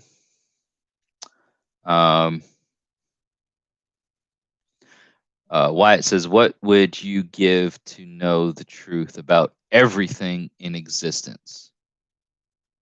Oh, that was a direction of a question directed toward Patrick, maybe? So, Patrick, what would you give to know the truth about everything in existence? That's a big question. And I would give nothing. I don't want to know anything. I don't want to know everything in existence. Do you realize the amount of madness, the level of madness that a person could be driven into to know about everything in exist? Like, I have enough to do with what I got right now. Like, what would I give? I would give nothing because I don't want it. That's my answer. I know the question wasn't directed at me, but I'm answering it anyway. So there you go. Wyatt says might not be able to get an interview with anyone, but I can sure give a lot of tips and tricks of universal wisdom. Yeah, like, hey, the inclusion of the support, like people that are a part of this channel, people that have been sticking with me here for the last couple of years, and that are, on this live stream for the last 3 hours and 40 some odd minutes or whatever, uh, like Wyatt and everybody here, I'm just, you know, I'm just a squirrel trying to get a nut out here. You know what I mean? Like I'm trying to learn, and I'm trying to share knowledge and trying to learn with people together and trying to share that knowledge across the platforms that I have available. You know what I mean? Um, who that audience is and what that translates to and where that goes, is going to be something that, uh, just remains to be seen. It's going to happen. It'll go over time. Um, and we'll all be here for it.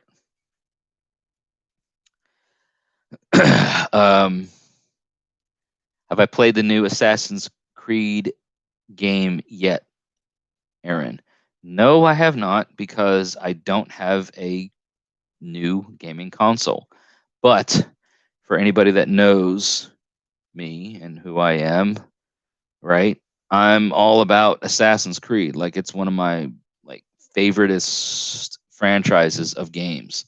Um, I've played everything up to Black Flag. I've got an old Xbox 360 that sits in the living room and barely gets used. Um,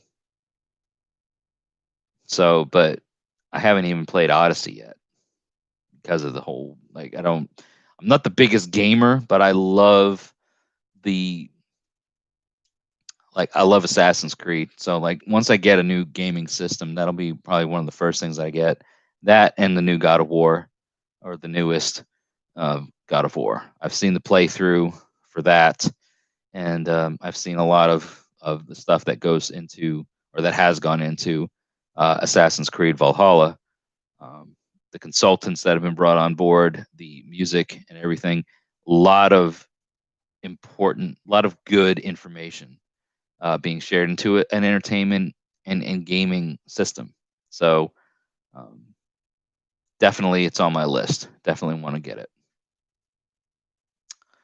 Um, JS says that he feels that us humans would be driven mad, whereas Odin is more than human and can contain that knowledge.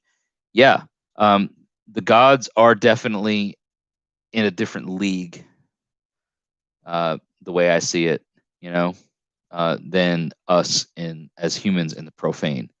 Um, and yet they are still subject to certain things and madness, and Odin fears for the return of thought, but he fears more for the return of memory.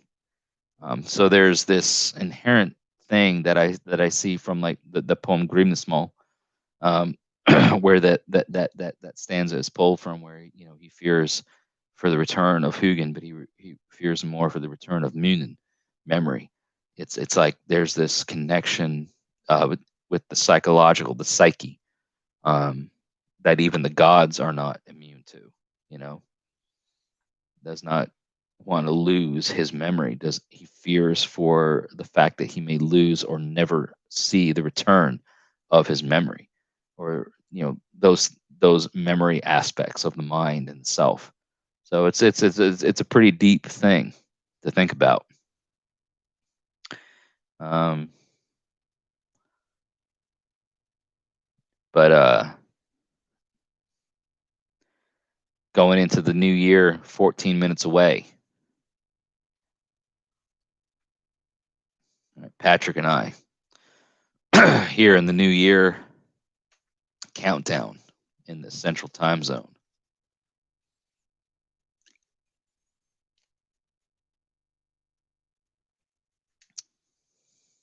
Rip it right off of this arm, says Wyatt Coverdale.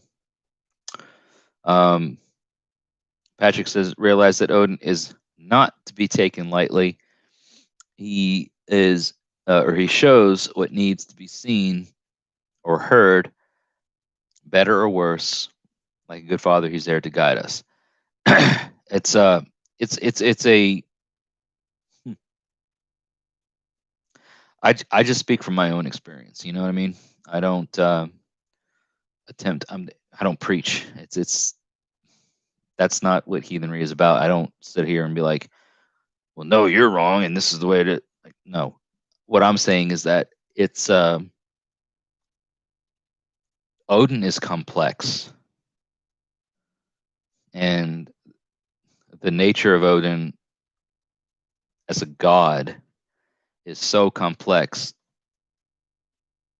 and he's so romanticized. You know what I mean? Like it's interesting to me that that's the god that people tend to be like, well, when I come into, and I think that has a lot to do with some previous baggage that that people bring into heathenry.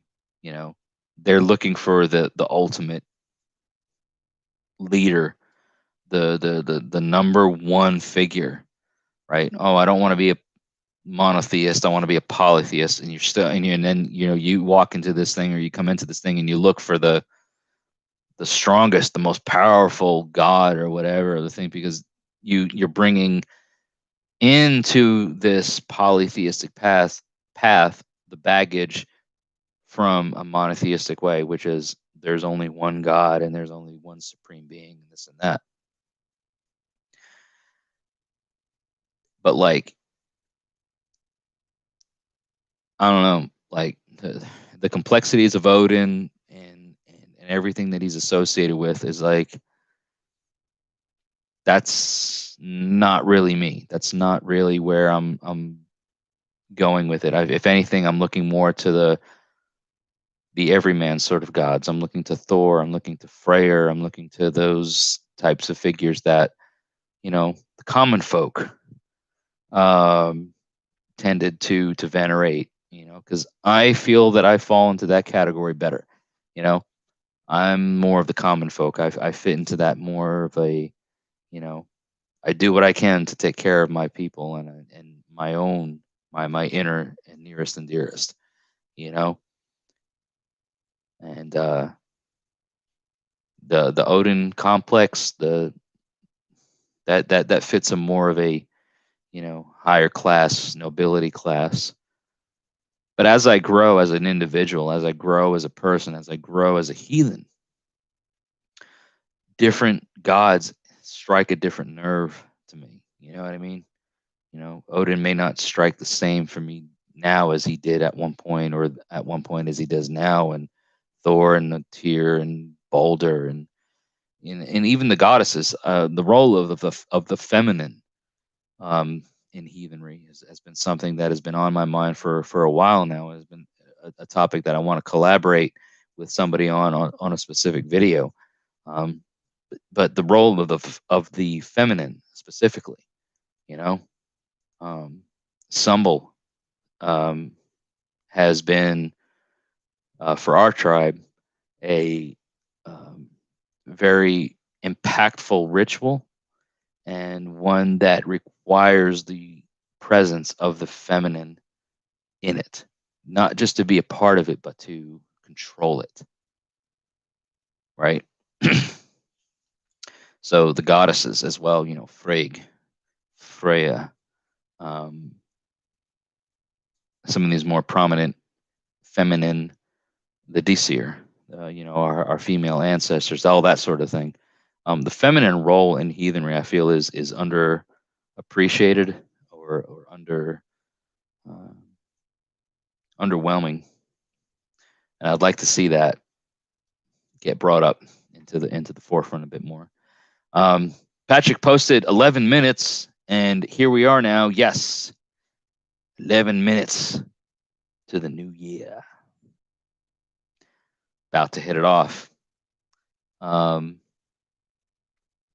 Place of thanks. So Patrick says, thanks for coming to my opinion with a place of understanding and insight. So I mean, I always love to absorb people's ideas, because your perception and your approach to things may give me and others a different view of things. Like there's so much that can be learned from from an individual's point of view, right? So, okay, well, maybe you look at it this way, and I've never looked at it that way. And now, because I know that you look at it this way, it gives me some more insight, gives me something else to think about, you know? Jeff Wright says, just got done streaking the new year on the East Coast. Are you naked in the new year? You talking about streaking the new year? If so, that's awesome, right? Like, I mean, nothing wrong with that. If that's your thing, that's what you do. 8 comments up says, Wyatt, you're going to make me count. 1, 2, 3.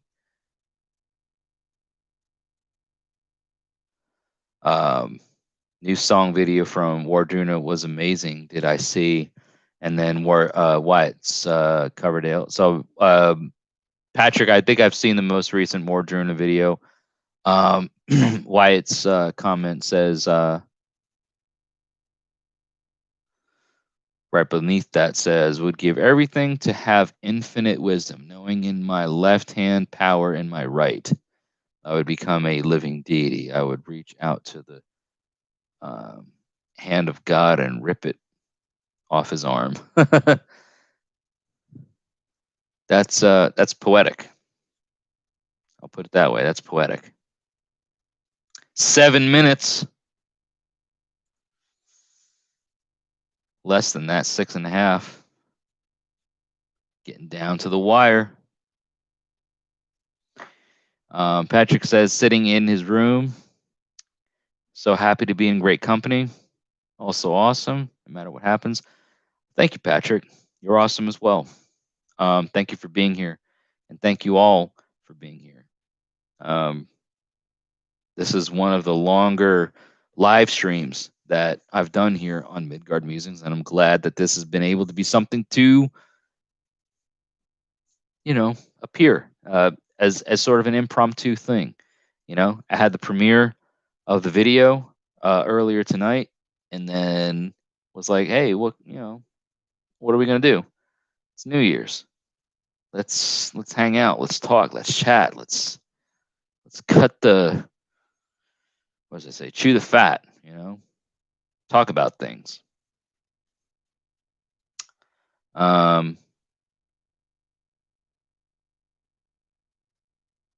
Lady Godiva. Time is coming soon, Wyatt. Oh yeah. Oh yeah. 6 minutes in.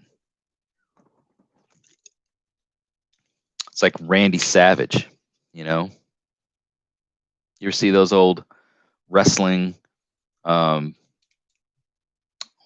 videos, but like those promos where the Macho Man, Randy Savage, oh yeah, the cream of the crop, and he's all animated, and he's talking about it's the live stream, yeah, we're coming at you live over here on the Midgard Musings, and let me tell you something.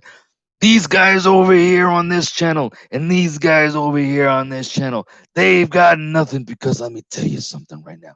This over here on the Midgard Musings, it's the cream of the crop. Yeah, we're coming at you live. Midgard Musings. You're here for it, though. You're here for it. It's going to end up on in the sub threadits of the internet. That's not even a thing, but you're a thing. We're a thing. We're all here, and we're bringing in the new year. Coming up on 4 hours of live streaming. I can't even begin to wrap my head around the significance of that. Sitting here holding the line with all of you, right? Slip it into a Slim Jim. Slip into a Slim Jim, or something like that. I've got some Slim Jims in the kitchen. It was actually one of the stocking stuffers that my in-laws gifted to me over like the Christmas holiday or whatever. It's like a whole box of the little like, bite-sized pieces or whatever. But yeah, slip into a Slim Jim, and he's all like, yeah, or whatever. Rest in peace, Macho Man Randy Savage with the 3-minute mark coming down. We're about to hit it. About to hit it hard. I don't know what you're about to hit, but something's about to be hit. Something's about to be struck, stricken, smote, smitten. I'll tell you what. What about that? What about that? Got the mallet, got the Mjolnir, got the hammer ready to drop down in this time zone into 2021. About to put the hammer down. You know what I mean? Rambling Rattlesnake says, "Wow, yeah, wow, indeed." I would say the same thing if I were in your shoes. Wyatt says he'd rather watch cats fight in an alley than watch a wrestling match. Have you ever watched a cat fight? Have you ever seen a wrestling match? Are you sure you understand and that you know what it is that you're asking and that what you want to see the difference for, man? Yeah! Are you ready to see the deliverance of the package smashing down on Midgard right now? Yeah.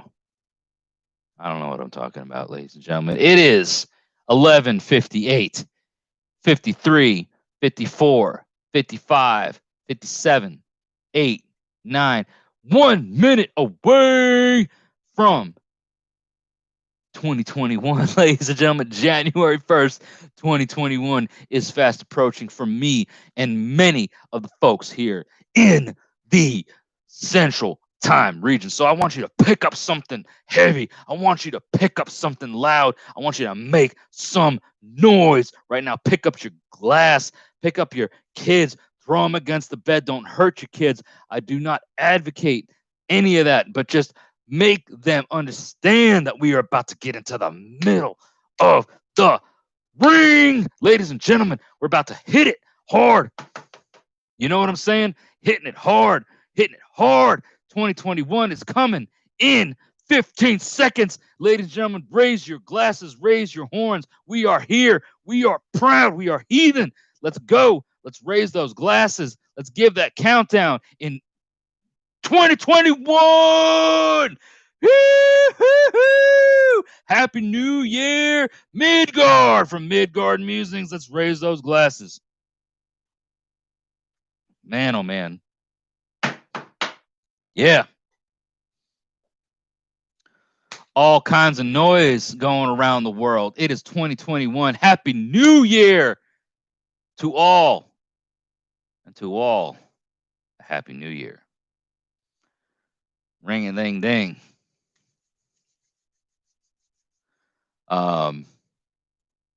Made some noise. Made some noise over here. You know what I'm saying? And you were all here for it.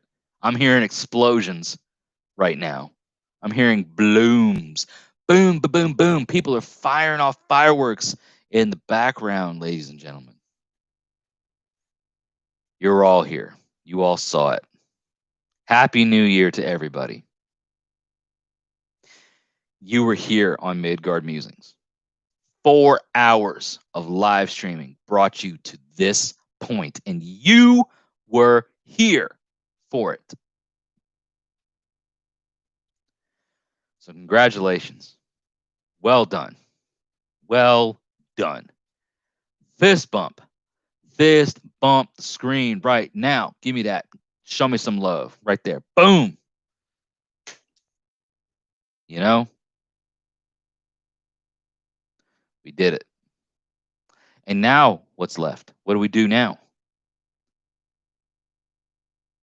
We push on. You know? It's just another year. It's just another day. But we made it. Right? We did the done thing. We're here. So let's make this year awesome.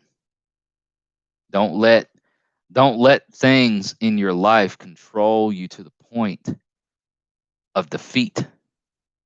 You know what I'm saying? Things are going to get rough sometimes. Things are going to get dicey. And you can get to the point where you feel you're defeated. You can get to the point where you feel that it's over. Or you can reflect.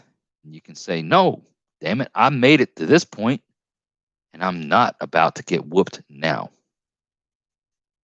Okay? Jeff Wright, I did get your email. Just wanted to let you say, I see all your comments and everybody coming through saying, Happy New Year and everything like that. Yes. So, Jeff, I did see your email come through. We will be in touch.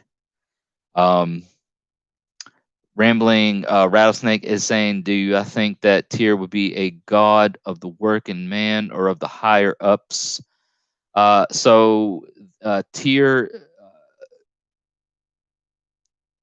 I view as being a god of the nobility class, of a bit of the, what you may necessarily call higher ups. But I have worked with him. So this has been an amazing live stream, ladies and gentlemen. I do have to drop off here and end the live stream. I hope that you've all had a great night.